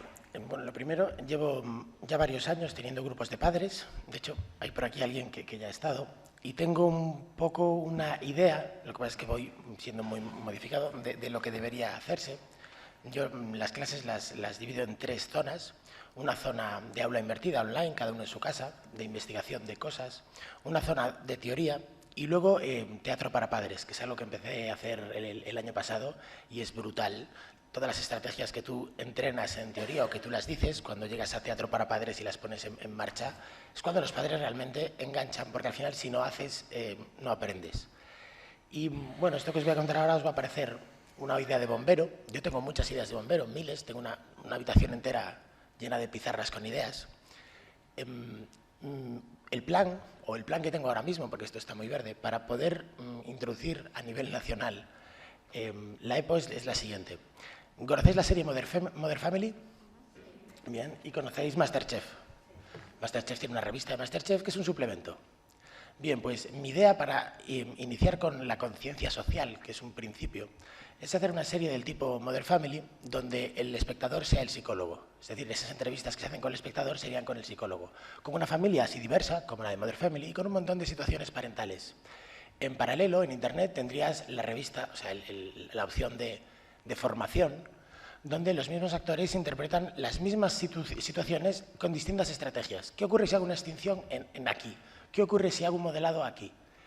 Y intentar enganchar a la población de esta manera. Es una primera idea, un primer esbozo de conciencia social. Realmente va a ser muy difícil convencer a los padres de que no saben ser padres, porque vas a enseñar al padre a hacer hijos. Y curiosamente todos criticamos a los de enfrente, porque mira ese, que mal padre, o mira cómo lo hace, mira cómo tira al niño. Todo el mundo tiene la palabra en la boca. Y es recíproco, además. Yo estoy criticando a ese padre me está criticando a mí. Y esto está en la sociedad como un germen. Sin embargo, bueno, yo soy un iluso y tengo fe. Muchas gracias. Bueno, yo voy a empezar por la que más me ha gustado de todos, que no es una pregunta. Simplemente es un enhorabuena, valientes. Gracias por vuestro testimonio. Y aprovecho y un aplauso y un abrazo a los cuatro.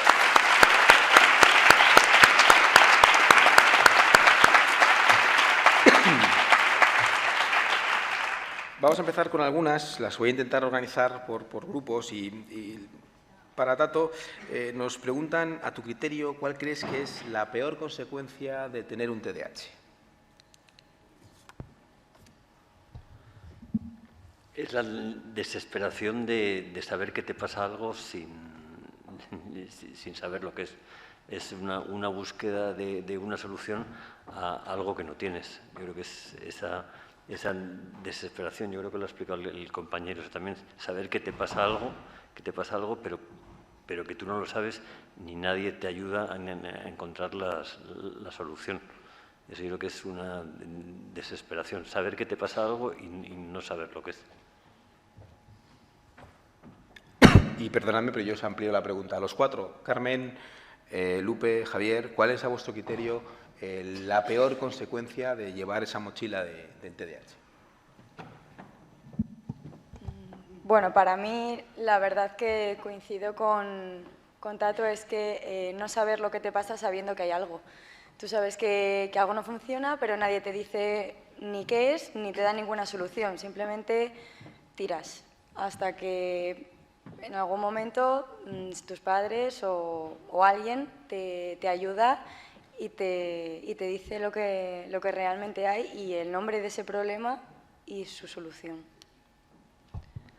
Yo añadiría como consecuencia y quizá como automedicación o intentar solucionar eso que te pasa. En mi caso, pues el TUS, el trastorno de uso de sustancias, que con las consecuencias que tiene, que no, pues el uso de sustancias en mi caso pues acabé en coma, 8 costillas rotas, hepatitis, crimen, prostitución, no sé, una serie de hábitos y consecuencias en mi vida, no directamente del TDAH, pero del asociado a automedicación y trastorno de uso de sustancias, ¿no? Pues por lo menos en mi experiencia de tratar con gente con trastorno de uso de sustancias, pues es o las cárceles o un hospital o la muerte. Esa es directamente la consecuencia.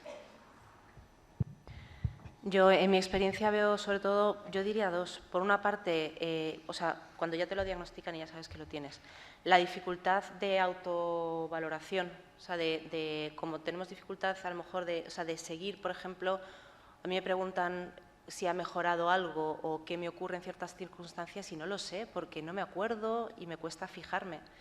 Y por otra parte, en el autoestima y el valor de uno mismo, yo veo que tanto en mí como en algunos amigos con TDAH doy un valor a mis fallos que a mi alrededor no dan para nada y a mí me pesan muchísimo más que a lo mejor las cosas positivas. Bueno, a mí en realidad solo lo que es TDAH en realidad no me disgusta tanto. Sí que tiene defectos, pero a mí eso de corretear y de ser así libre me gusta. Para mí la mayor dificultad es la desconexión con los demás, es el sentirte incomprendido, es el ver que el mundo te mira y no te entiende y tú quieres que te entiendan y haces cosas como venir aquí y contarle a un montón de gente cosas para que te entiendan. Y ves que aún así la gente, bueno, le cuesta entenderte y te sientes extraño, te sientes fuera de lo humano. Eso es lo que más me pesa, sin duda. Lupe, nos preguntan, ¿cuándo haces el clic? Es decir, en tu vida, ¿cuándo de repente las cosas cambian? Para bien. Ha sido un proceso, pero a ver qué piense.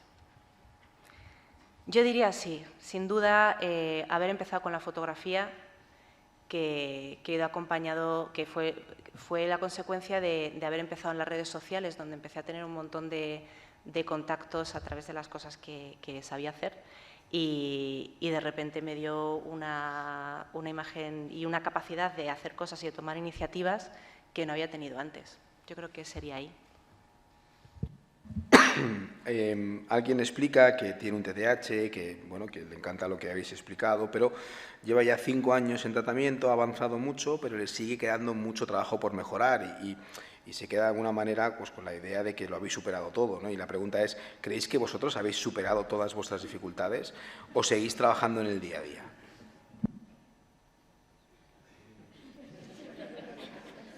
Yo desde luego no.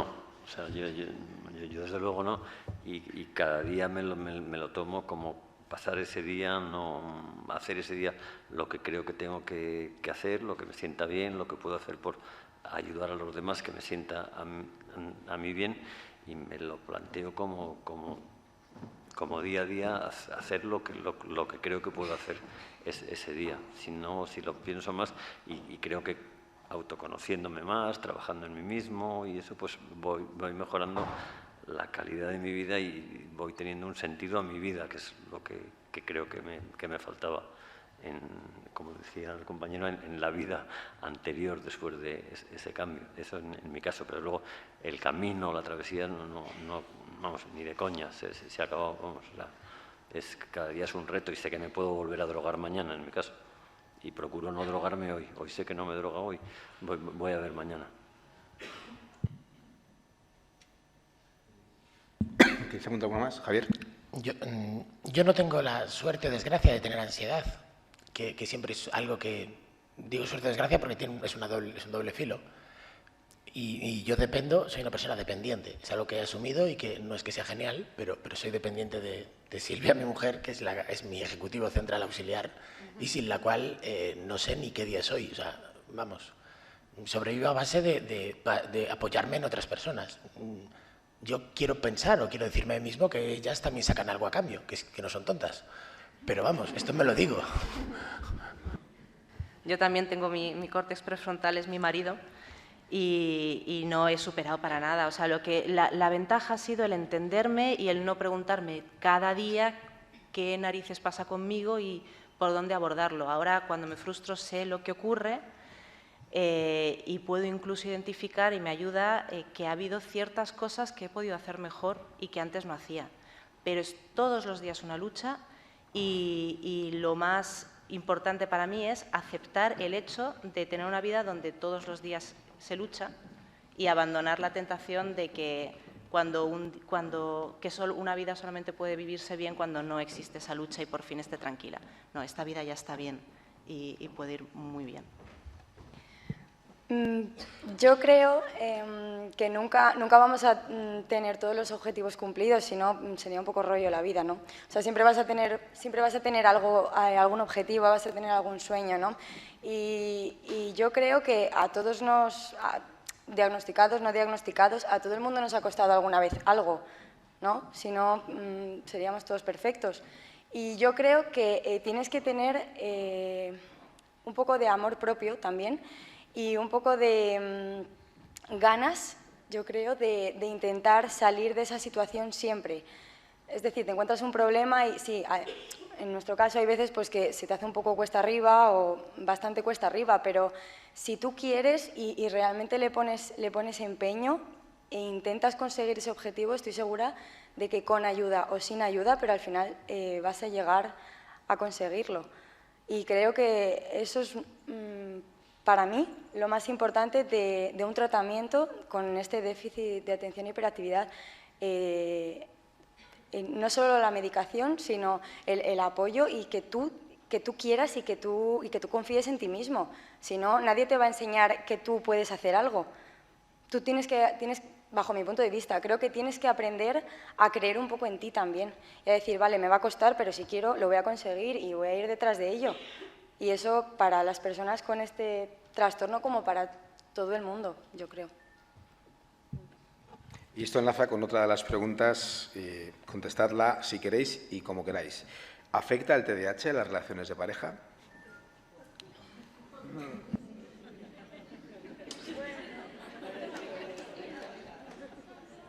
Bien, yo creo que bueno, pues, salgo ahí y tal, yo creo que lo aprovechaba, la metía entre medias, o cada uno ha encontrado al final.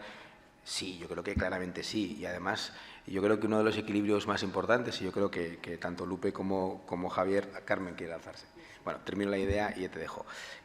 Los dos han dicho claramente que encontraron esa corteza prefrontal auxiliar cada uno en sus respectivas parejas, ¿no? Y al final es algo que yo creo que las parejas, insisto, con TDAH o con pies planos, lo que es importante es que sean complementarias, ¿no? Pero el TDAH es imprescindible, es imprescindible. Carmen, ¿ibas a hablar tú? Sí, yo creo, evidentemente, algo tienen que notar. Evidentemente, si tú no paras quieto y le estás molestando todo el rato, pues al final, oye, pues algo tiene que notar, ¿no? Pero yo creo que si encuentras a una persona que te acepta tal y como eres, es decir, que no intenta cambiarte, me refiero, pues yo, lo siento, no me gusta echarme la siesta, pues no me gusta, me sobra totalmente. Y si esa persona acepta que pues, tú eres así, eres más activo, te gusta, no sé, te gusta hacer millones de planes y no estar quieto y no intenta cambiarte, creo que se puede llevar muy bien. Y si te apoya realmente en todo, creo que puede ser una buena relación y sobre todo un gran apoyo a lo largo de tu vida. ¿Queréis apuntar algo más? Bien. Hay otra reflexión que dice, ¿no?, que muchas veces se tiende a esconder que un niño tiene un TDAH. Y os preguntan si a vosotros no os hubiera gustado, de pequeños, que vuestros compañeros hubieran sabido que teníais un TDAH. Sí, a mí me hubiera encantado ese sentido de ser aceptado con un trastorno, ¿no? En vez de tener que esconderlo, o en mi caso que no se sabía, sí que me hubiera gustado para no estar solo, ¿no? Intentar hacer algo solo es muy difícil o en mi caso imposible, ¿no? Y el sentirme aceptado y entendido creo que hubiera sido una diferencia total en mi caso. Yo no sé en caso de, no sé cómo es en los niños, yo sé que se habla de la dificultad, la consecuencia negativa que puede tener poner etiquetas. Ahora mismo yo quiero que la gente con la que trabajo y colaboro de cerca y mis amigos sepan que tengo TDAH para que puedan entender que a lo mejor mi despiste o que mis comportamientos no son una falta, no es que no me importe, no es una falta de cariño o no es que no me importe el trabajo que estoy haciendo y lo voy a desarrollar de otra forma. Puede ser que en el caso de los niños también les ayude entre los compañeros para la vida social. Yo diría que a lo largo de mi vida todo el mundo que estaba a mi lado sabía que tenía TDAH. Lo que no sabía era este nombre. Decía, me llamaban liante, me llamaban otras cosas. Pero vamos, todo el que ha convivido conmigo 10 minutos sabe lo que soy. Y yo no, o sea, yo soy lo que soy. Y aguantarme pues es lo que es. Con lo que le llamaría de otra manera, prefiero un nombre que me proteja, la verdad, que no el de desastre. Está muchísimo mejor. Y también ese matiz de voluntariedad, que al final los que me conocían con el tiempo sabían que no era voluntariedad, ¿no? Porque si no, no era congruente. Pero lo que había estaba claro. O sea, el terremoto no se escondía. El nombre solo es una protección, pero lo que estaba, estaba. Yo coincido con Javier y también creo, a mí no me hubiera gustado, yo creo, que lo supieran porque los niños son muy malos en determinadas edades y las etiquetas al final se ponen, quieras o no. Entonces, si tú encima incitas a ser el raro, vas a provocar que quizá te vean como el pobrecito o el vaya por Dios no sabe leer o le han ayudado, le han puesto un 5 en mates. Pues sí, a mí yo creo que no me hubiera gustado y a día de hoy tampoco creo que que me guste, que me pongan una etiqueta, porque no lo es. Sin embargo, la etiqueta te la ponen. La etiqueta está, es decir, es de elegir la etiqueta. Eres un despistado, eres un desastre, no hay quien te aguante. Es decir, la etiqueta está. Solo que hay etiquetas más amables y menos amables. Tonto, no sabes leer, viene a ser una etiqueta. Y yo, fijaros, escuchándose hay una cosa que también yo creo que es muy importante, ¿no? Y es la atribución de las cosas, ¿no? Es decir, yo creo que por encima de la etiqueta nos debe servir para comprenderlo mejor. Entonces, efectivamente, ¿no? Si la etiqueta eres malo, la atribución es que tú haces las cosas por maldad. Si la atribución es que tienes un TDAH, entonces ya el problema no es que eres malo, sino tienes una condición que te hace funcionar de una determinada manera, ¿no?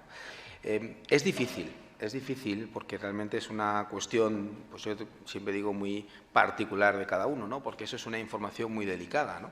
Yo hago siempre la broma, digo, hombre, si usted tiene hemorroides, se lo cuenta a su jefe, pues depende, ¿no? Depende. Pues cada uno toma sus decisiones, ¿no? Bueno, pues salvando a las distancias, lo que tiene que ver con asumir, ¿no? Y transportar al colegio, ¿no? A tus compañeros, que un niño o su hijo, tu hijo, tiene un TDAH, yo creo que es una decisión muy individual, porque es una información vulnerable, porque puede ser utilizada para ayudar a ese crío y poner en marcha toda una serie de atribuciones correctas, lo cual va a hacer que el crío funcione fenomenalmente bien o todo lo contrario.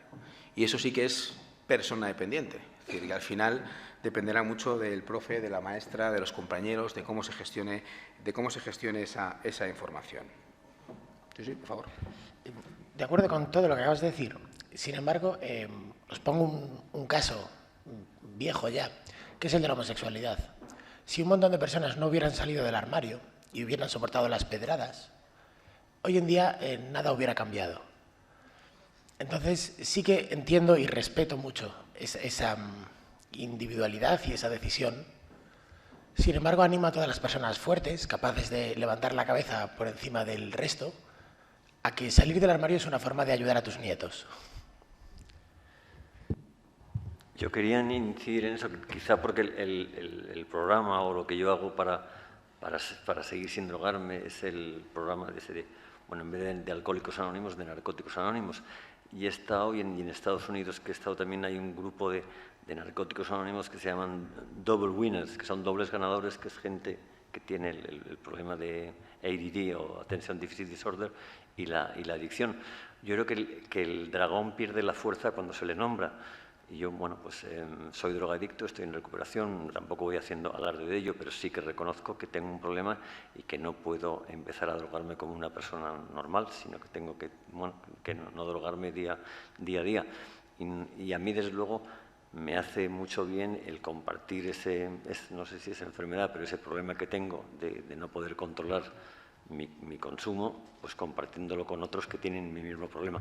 A mí me ayuda el no quedármelo dentro y bueno, no soy anónimo, pero tampoco soy secreto, ¿no? Y a gente de confianza o gente que sé que no voy a tener problemas, mi familia, la gente que me quiere y que yo quiero, pues sí que reconozco que tengo un problema. Bueno, tengo varios, pero uno de ellos es el que no puedo controlar mis consumos y que no puedo drogarme o beber como una persona normal. A mí me hace bien el reconocer el problema que tengo, mi limitación, pero el reconocerlo quizá me da un sentido que a lo mejor puedo ayudar a alguien, el compartiendo mi problema y desde luego entender, igual que entiendo a alguien que tiene Attention Deficit Disorder, pues entiendo a alguien que tiene un problema de drogadicción o de alcoholismo. A mí sí me viene bien el reconocer mi problema.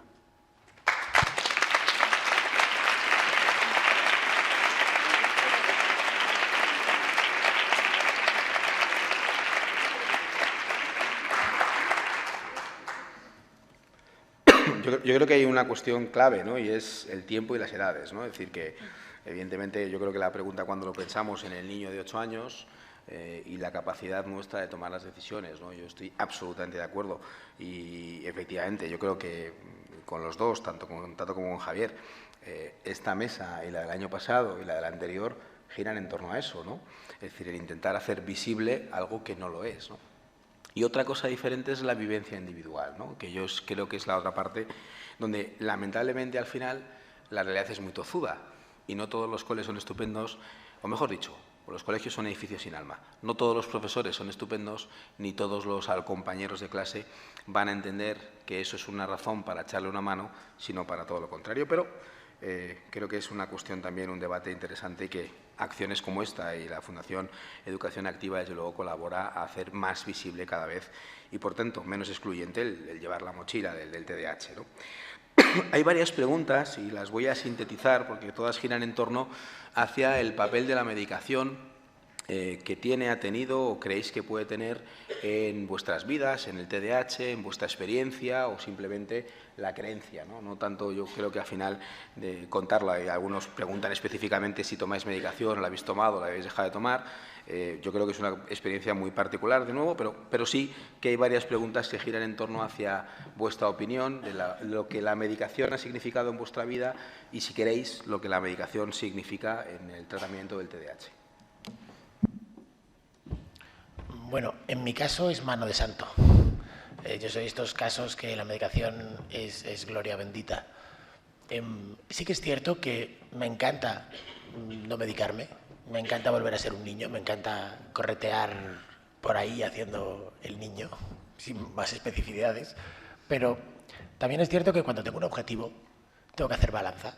Entonces, si yo lo que quiero es levantarme el lunes y ir a trabajar porque me encanta mi trabajo, pues ahí me la tomo. Que en vacaciones no, aunque sí deciros que últimamente al cuarto día de vacaciones ya no me aguanto yo a mí mismo. Y ya me digo, estoy ya cansado de esto. Y me la vuelvo a tomar. Mi padre siempre dice que tiene 3 hijos. Fernando, Javi con pastilla y Javi sin pastilla. Es una realidad. Sin embargo, yo no soy el que tiene pastilla o el que no la tiene. Yo soy todos. Yo soy Javi enfada o Javi contento. Yo soy todos. Sencillamente aplico uno o el otro dependiendo de lo que la vida me pone delante. Y yo no lo veo como un problema, ni como estigmático, ni como, bueno, el tema este de enfermedad como un estigma. A mí no me importa decir que estoy loco, no creo que haya nadie cuerdo, no creo que lo haya, y como psicólogo dudo mucho de la cordura.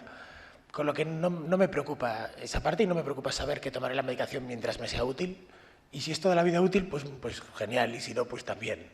Para mí no es algo tan relevante como suele ser para los demás. Para mí es una herramienta como un zapato ortopédico para el que tiene pies planos, pues igual. Para mí, como os he contado antes, el tomar la medicación ha sido alucinante y estoy haciendo todo lo posible para ver si puedo volver a tomarla o encontrar... Me queda una por probar a ver si esa me funciona. Pero a mí la medicación lo que me ha dado ha sido la libertad. O sea, como no es estimulante, no sé si tiene que ver o no, pero a mí no me cambia el carácter. A mí simplemente me permite concentrarme, organizarme, llegar a tiempo a entregar mis trabajos y no volverme loca cuando mis hijos me hablan los dos a la vez, por ejemplo. Entonces, y sobre todo, serenidad. O sea, mi estado normal es que yo no, si estoy quieta, es como si siempre tuviera un malestar haciéndome hacer otra cosa o no concentrarme, pero para huir de ese malestar, que es la hiperactividad que va por dentro en el adulto. El primer día que la tomé, recuerdo que mi madre estaba desayunando con mi madre fue al baño un momento y yo estaba sentada en una mesa sin hacer nada y no tuve la necesidad de hacer algo, estaba bien. Esa sensación de estar bien es impagable. Es verdad que he probado otras medicaciones que no me han funcionado, ahí cada uno es un trabajo muy pesado porque estás trabajando sobre tu propia mente y es un rollo, pero el encontrar con la buena cambia completamente la vida. Has probado las de primera línea. Tratamientos para el TDAH hay primera, segunda y tercera línea. ¿Por el Elvanse? Sí, pero has probado, estoy convencida, has probado metilfenidato, atomoxetina y lisdexamfetamina. No, tienes que decir con el nombre comercial. Elvanse, Concerta, Mediquinet, Equasin y atomoxetina, etcétera. Sí. Vale. Y estás esperando el Intunif, la guanfacina. Sí. Vale. Bien, hay muchas más cosas. Hay más, vale. Muchas más. Luego Lo que pasa es que sí es cierto que son fármacos de segunda línea y que efectivamente han demostrado la utilidad en TDAH. Evidentemente, lo que quiere decir que en España al menos tengan la indicación, la tienen en otros sitios. Pero bien, hay muchas opciones. Pues para mí, creo que un tratamiento para déficit de atención y hiperactividad, el más acertado es un tratamiento multimodal, es decir, con medicación y con consulta. A mí me fue bien la medicación, pero yo creo que si no hubiera tenido la otra parte del tratamiento, no hubiera valido para nada.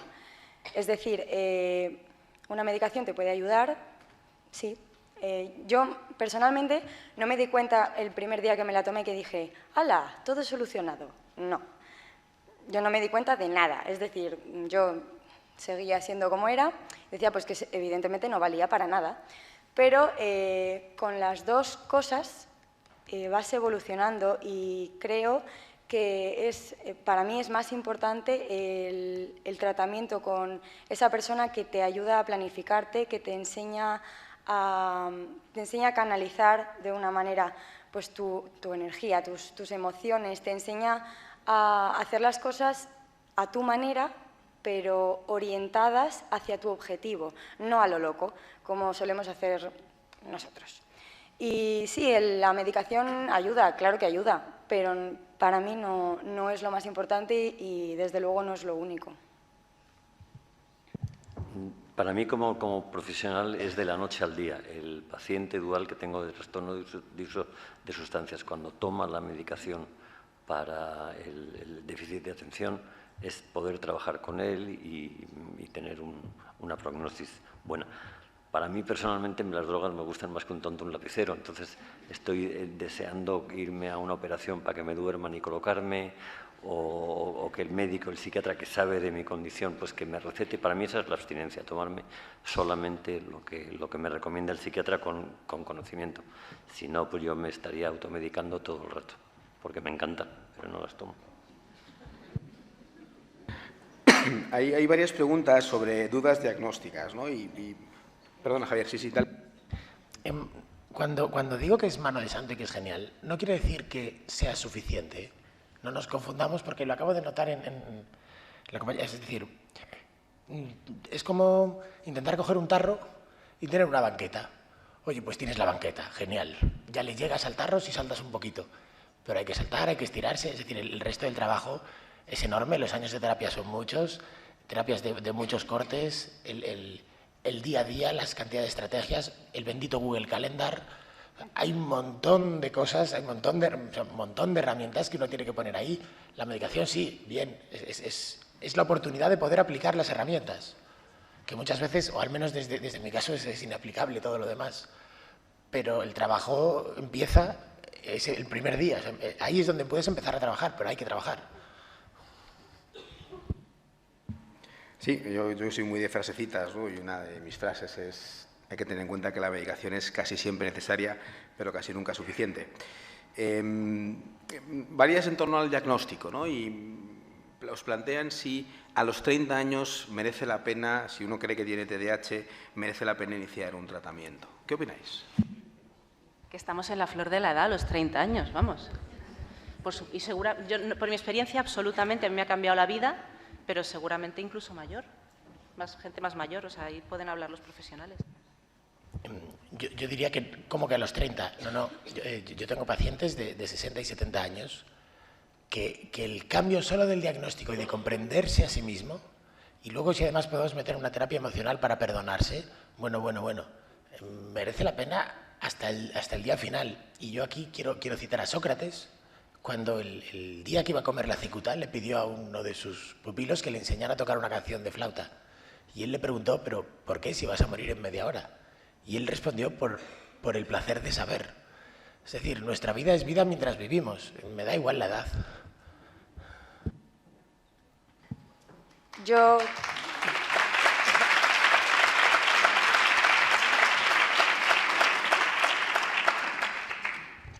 Yo no llego a los 30, pero tengo un caso muy cercano en mi familia que, gracias a mi diagnóstico, fue diagnosticado y yo creo que le ayudó mucho a entender lo que le pasaba y lo que le había pasado durante toda la vida y a poner solución, pues, de una manera u otra, a los problemas que se pudiera encontrar en su trabajo, en casa, con su familia. Y creo que sí que le ha venido bien, aunque sea un poco más mayor. Creo que siempre quieres saber lo que pasa y si te pueden ayudar, pues mejor, claro. Bueno, yo soy más mayor, que tengo 63, pero desde luego yo creo que cualquier cosa que me beneficie la haré. Si me tengo que seguir tratando, desde luego no tengo ninguna duda que me seguiré tratando. Y si el médico me dice que hay una medicación nueva que me va a ayudar a mejorar mi calidad de vida, es lo que voy a hacer. Yo me trato de lo que puedo. Y desde luego, si tengo el conocimiento de que algo me va a ayudar, confiaré en el médico para tratármelo. Yo creo que lo importante es reconocer el problema e intentar resolver el problema. Bien, hay una parte en torno al diagnóstico, ¿no? Y varias que giran en torno a ellos, ¿no? Hay uno que dice, ¿no? Una de las preguntas que plantea, que la acabo de perder, ¿dónde estaba? Bueno, básicamente hablaba del sobrediagnóstico, ¿no? Es decir, ya la he perdido, la he colocado por aquí y la he perdido. Bien, hablaba un poco sobre si no os parece que se está generando ahora demasiado diagnóstico sobre el TDAH, ¿no? Y que ahora parece que el TDAH explica muchas cosas que antes se explicaban de otras maneras.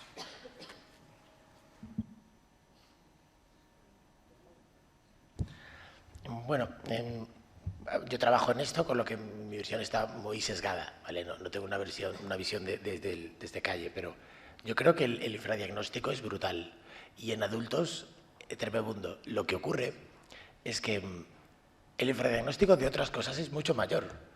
Es decir, que yo me enterara a los 28 años de que tenía dislexia, pues manda huevos. Es decir, el infradiagnóstico de lo demás es mucho más grande. El error clínico es que llega una persona, tú encuentras una cosa que tiene y la mandas para casa, cuando sabes de sobra que si tiene esa seguramente tenga más. Es decir, el infradiagnóstico es grande, pero en lo demás es aún más grande. Y también hay que tener en cuenta que el TDAH, como disfunción ejecutiva, no es nada fácil de definir como una dislexia. Y entonces todavía no está muy bien definido qué entra dentro de este cajón, qué no entra, pues lo que hablaba el doctor Amado esta mañana, ¿no? Y si hay una deprivación afectiva infantil como en adopción, ¿esto entra dentro de TDAH? No, es decir, no está bien definido. Sí la disfunción ejecutiva, pero no el inicio, con lo que, bueno, ahí todavía nos falta trabajo en afinar y en ser más específicos y más concretos. Yo creo que en adultos mi impresión subjetiva es que hay infradiagnóstico, porque cuando yo he empezado a hablar del TDAH, mucha gente a mi alrededor se han visto reflejados. De hecho, algunos se han llegado a hacer diagnóstico y amigos míos que son de libro, pero ni siquiera sabían lo que era el TDAH. En niños no lo sé. No hay ningún dato real, estadístico o concreto que plantee que hay un sobrediagnóstico en torno al TDAH. Puede haber errores, puede haber gente que esté diagnosticada de TDAH y le pase otra cosa, ¿no? Pero realmente ninguno de los estudios que plantea la cantidad de gente tratada en TDAH en este país, ni en Estados Unidos, algún estudio muy sesgado puntualmente y tiene más que ver con dinámicas de la sociedad americana, hablan de prevalencias por encima de la estadística. Es decir, la prevalencia del TDAH está en torno al 7% de los niños y en torno al 2-3% de los adultos, lo cual implica que debería haber en España un 7% de niños diagnosticados y un 3% del adulto. La estadística globalmente en España, con todas las diferencias que hay entre territorios, en torno al TDAH, las zonas que tienen más niños diagnosticados no llega al 3%, y de adultos diagnosticados con TDAH es el 0,3%. Es decir, de ahí al sobrediagnóstico hay un abismo. Si algo le ocurre al TDAH es justo todo lo contrario. Justo todo lo contrario. Es decir, arrastramos, bueno, pues como los casos de los 4 casos de hoy, pues situaciones en las cuales durante muchos años han ido avanzando con el TDAH y han estado siendo filiados de otras cosas, ¿no? Es decir, yo creo que al revés, todo lo contrario. El planteamiento, Yo, al menos hasta ahora, jamás me he encontrado un caso que viniera diagnosticado como TDAH que no fuera nada. Es decir, me he encontrado un TDAH que resulta que era un TEL. Me he encontrado un TDAH que tenía los dos. Es decir, sí que he visto errores dentro de la etiqueta, pero no tiene nada. Sencillamente es un niño maleducado o realmente no tiene. Yo esto no lo he visto hasta ahora. No creo que esa sea la norma en absoluto, vaya.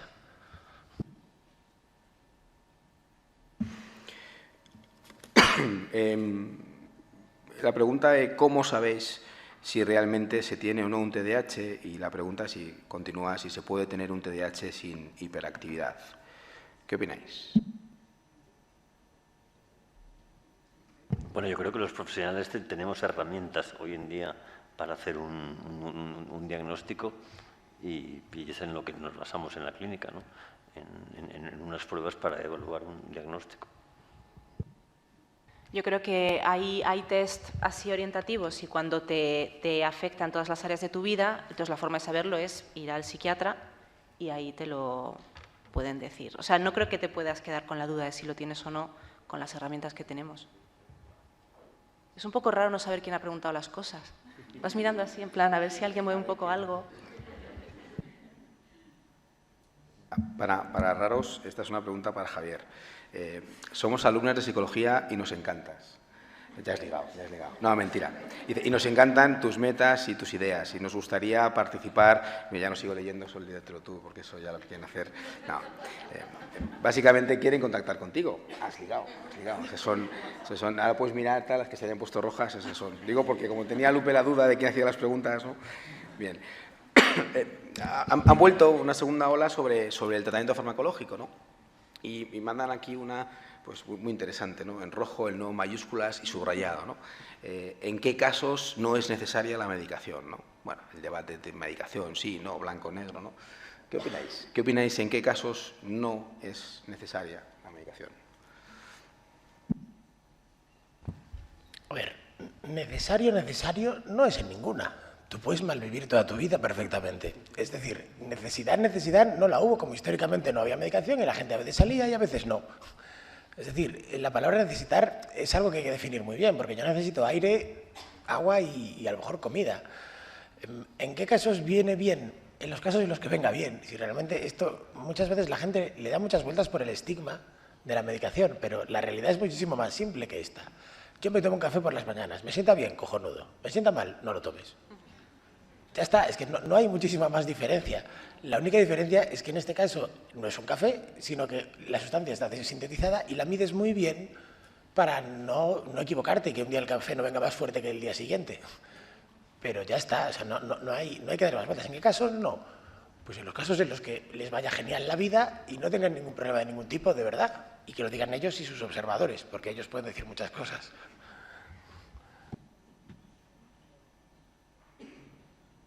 Y de nuevo un poco la idea sobre cuándo empezar o no empezar el tratamiento, ¿no? Y hay varias reflexiones en primera persona y esta se la dejo a Lupe porque plantea básicamente que una madre con TDAH que vive sola, porque además está divorciada, y plantea que cómo puede ayudar a sus hijas también con TDAH, ¿no? Y comprenderlas, ¿no? Dice, mi vida es una locura, ¿no? Para empezar, cuidándose a ella misma, y entiendo que si ve que tiene TDAH tendrá algún médico de referencia o alguien. Lo principal es estar bien. Preguntaba cómo podía ayudarles a entender que cómo podía ayudar más a sus hijas, ¿no? Es decir, que con TDAH. Con TDAH, sí. Es que yo qué sé, no lo sé en el caso concreto, pero yo creo que entendiendo cómo vive una el TDAH, cómo es la experiencia subjetiva, o sea, yo creo que un padre con TDAH tiene una ventaja frente al hijo con TDAH porque puede entender las razones por las que se comporta a veces de forma insoportable o las cosas que sí le ayudan o no. Yo, por ejemplo, he tenido mucha dificultad con mis padres y con mi marido para hacerles entender que cosas que ellos pensaban que me ayudaban hacían todo lo contrario, dificultaban mucho más el problema. Y para ellos ha sido un salto de fe hacerme caso y creer que medidas que son contraintuitivas en realidad es lo que a mí me viene mejor. Ese paso, una madre o un padre que tengan TDAH ya lo tienen ganado. Y diría también el dejarse acompañar, dejarse ayudar, de forma que la vida poco a poco vaya tomando control. No admitir que la vida vaya a estar fuera de control y que eso sea como va a estar. Es posible que la vida vuelva a su cauce y hay muchísima ayuda alrededor. Lo tienen ganado, Lupe, siempre y cuando hayan hecho esa elaboración, porque sí que es cierto que recurrentemente nos planteamos en la consulta situaciones en las cuales la carga genética del TDAH es innegable y las probabilidades de cuando diagnosticas a un niño con TDAH que sus padres, uno de los dos, tenga o haya tenido un TDAH es muy alta, ¿no?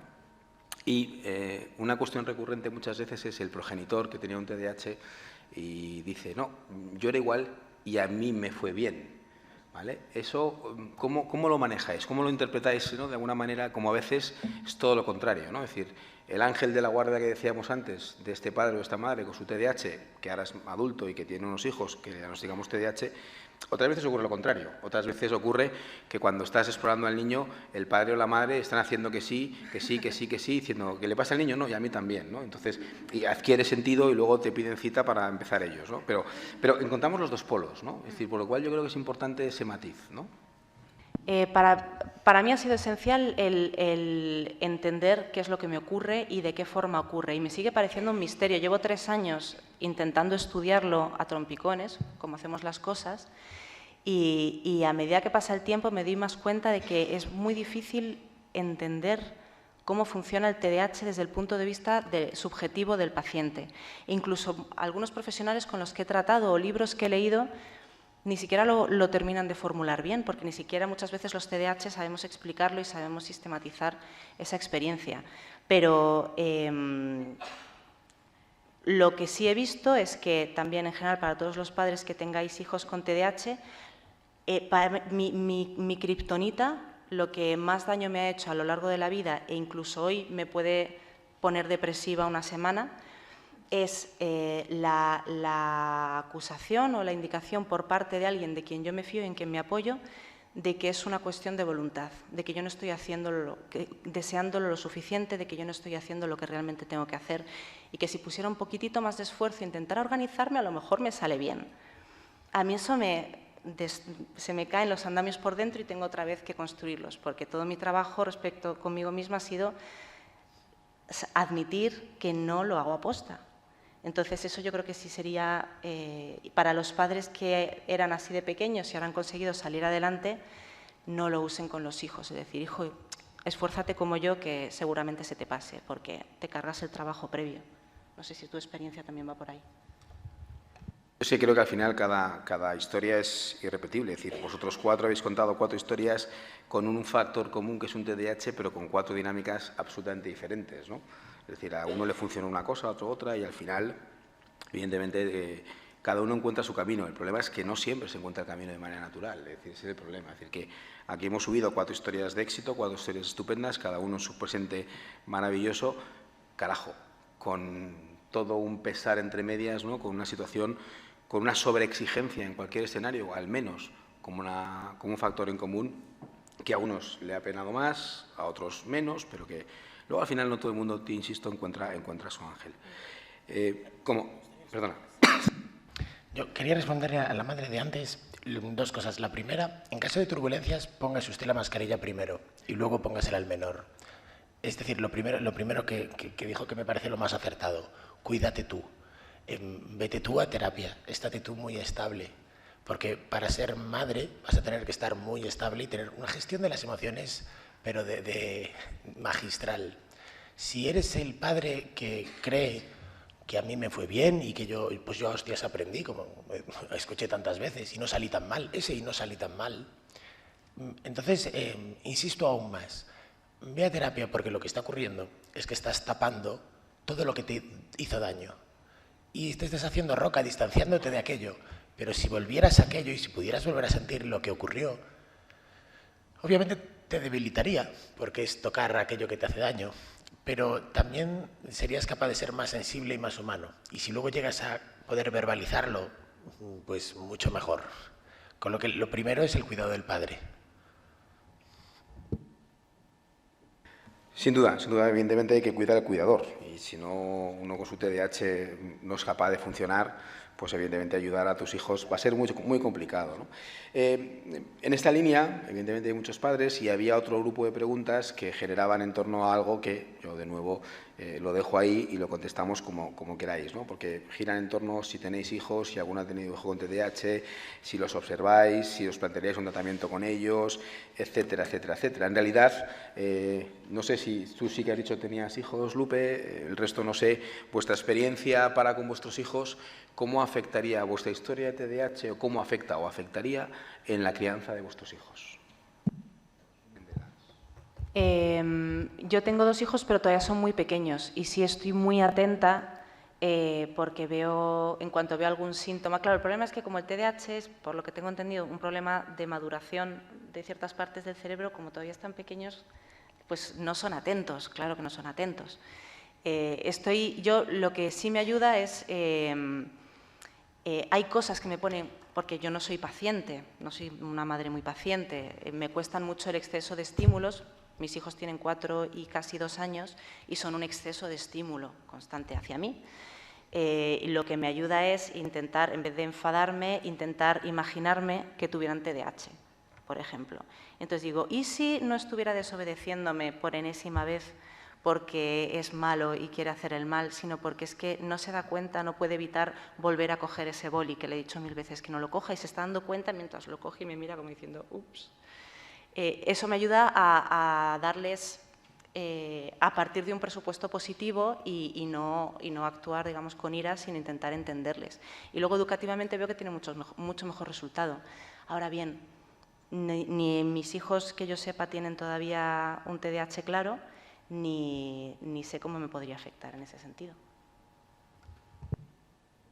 Sí, yo no tengo, pero adopté los 5 hijos de mi mujer y no me vinieron con manual de instrucciones, con lo cual fue difícil en cierta manera. Pero lo que sí sé, y en el caso de una de ellas que tiene dislexia, es que es más importante lo que me ven hacer que lo que les digo. Y ellas saben de mi problema, lo que tuve, pero lo más importante yo creo que es el cómo me comporto y procurar no repetir los comportamientos que yo vi hacer a mis padres, que a mí me hicieron daño. Eso yo es en lo que baso mi intento de educación con ellos, y yo creo que me va bien así. Giremos al mundo laboral, ¿no? Y entonces hay varias en torno a cómo impacta en el trabajo, pero os cuento uno y luego os hago la pregunta, ¿no? Soy una persona con TDAH que ha trabajado en empresas americanas, se valora positivamente tener un TDAH. Es más, se contrata preferentemente porque también serán aquellos que van a tener buenas capacidades creativas, etc. No todo es negativo, ¿no? Y luego hay un par de preguntas más, que cómo afecta el tener un TDAH en vuestros quehaceres profesionales, ¿no? Y de alguna manera esta percepción, ¿no?, de esta persona que bueno, pues que efectivamente dentro de los contextos yo creo que es importante, ¿no? Me permitís un comentario y ahora escuchamos vuestra opinión. Yo siempre digo que el tener un TDAH no es ni bueno ni malo para trabajar. Es malo si vas a trabajar de bibliotecario. Pero si yo me tengo que ir a Alepo a hacer un reportaje de fotografía, me voy con 3 TDAHs. Lo tengo claro, ¿vale? Porque vuelvo. De allí vuelvo. Ahora, yo creo que no es tanto bueno o malo, sino para qué, ¿no? Pero vuestra experiencia, ¿cómo es el trabajar con esa mochila del TDAH? Bueno, yo creo que el tema bueno o malo no es así, es adaptarse. Yo creo que incluso bibliotecarios, si me apasionaran los libros, que es algo que siempre quise que me apasionara y nunca me apasionó, pero si me apasionaran, pues hasta podría ser bibliotecario y podría soportar cualquier cosa. Yo jamás en toda mi vida pensé que iba a trabajar sentado en una silla. Esto de estar en consulta y estar sentado me alucina de mí mismo. Y no me cuesta trabajo, porque estoy tan focalizado en lo que estoy haciendo, porque me gusta tanto lo que hago, que soy capaz incluso de soportar lo que nunca creí que se pudiera soportar. Creo que al final se trata de adaptarse. Y da igual TDAH, da igual lo que sea. Realmente tengo tantos problemas con la disgrafía como con el TDAH dentro de mi trabajo. Claro que todo da problemas. Cada forma de ser da un problema, pero cada forma de ser también tiene una ventaja. Y la clave está en compensar, en ir poniendo ladrillos y dejando que brillen los diamantes. Yo creo que si no hubiera tenido TDAH no sería quien soy ahora mismo. O sea, creo que todo pasa por algo, tu experiencia te va formando y al final yo decidí estudiar lo que estudié porque, aparte de porque me encanta, porque se adaptaba a mi forma de ser. Como ha dicho Javi, yo no en mi vida me imagino, ni me imaginaba, ni estaré en una oficina sentada mucho rato, ni poco, no puedo. Entonces, yo estudié para dar clase a niños de todas las edades y ahora mismo pues Sí que es verdad que tengo niños muy pequeños y no paro, pero eso a mí me gusta, y también me gusta ver que hay niños que empiezan, digamos, hay veces que hay niños con síntomas claros y de repente pues te dice el padre, no, es que tiene TDAH, y dices, madre mía, si es que es igual que yo, igual de insoportable que yo cuando era pequeña, sí, exactamente.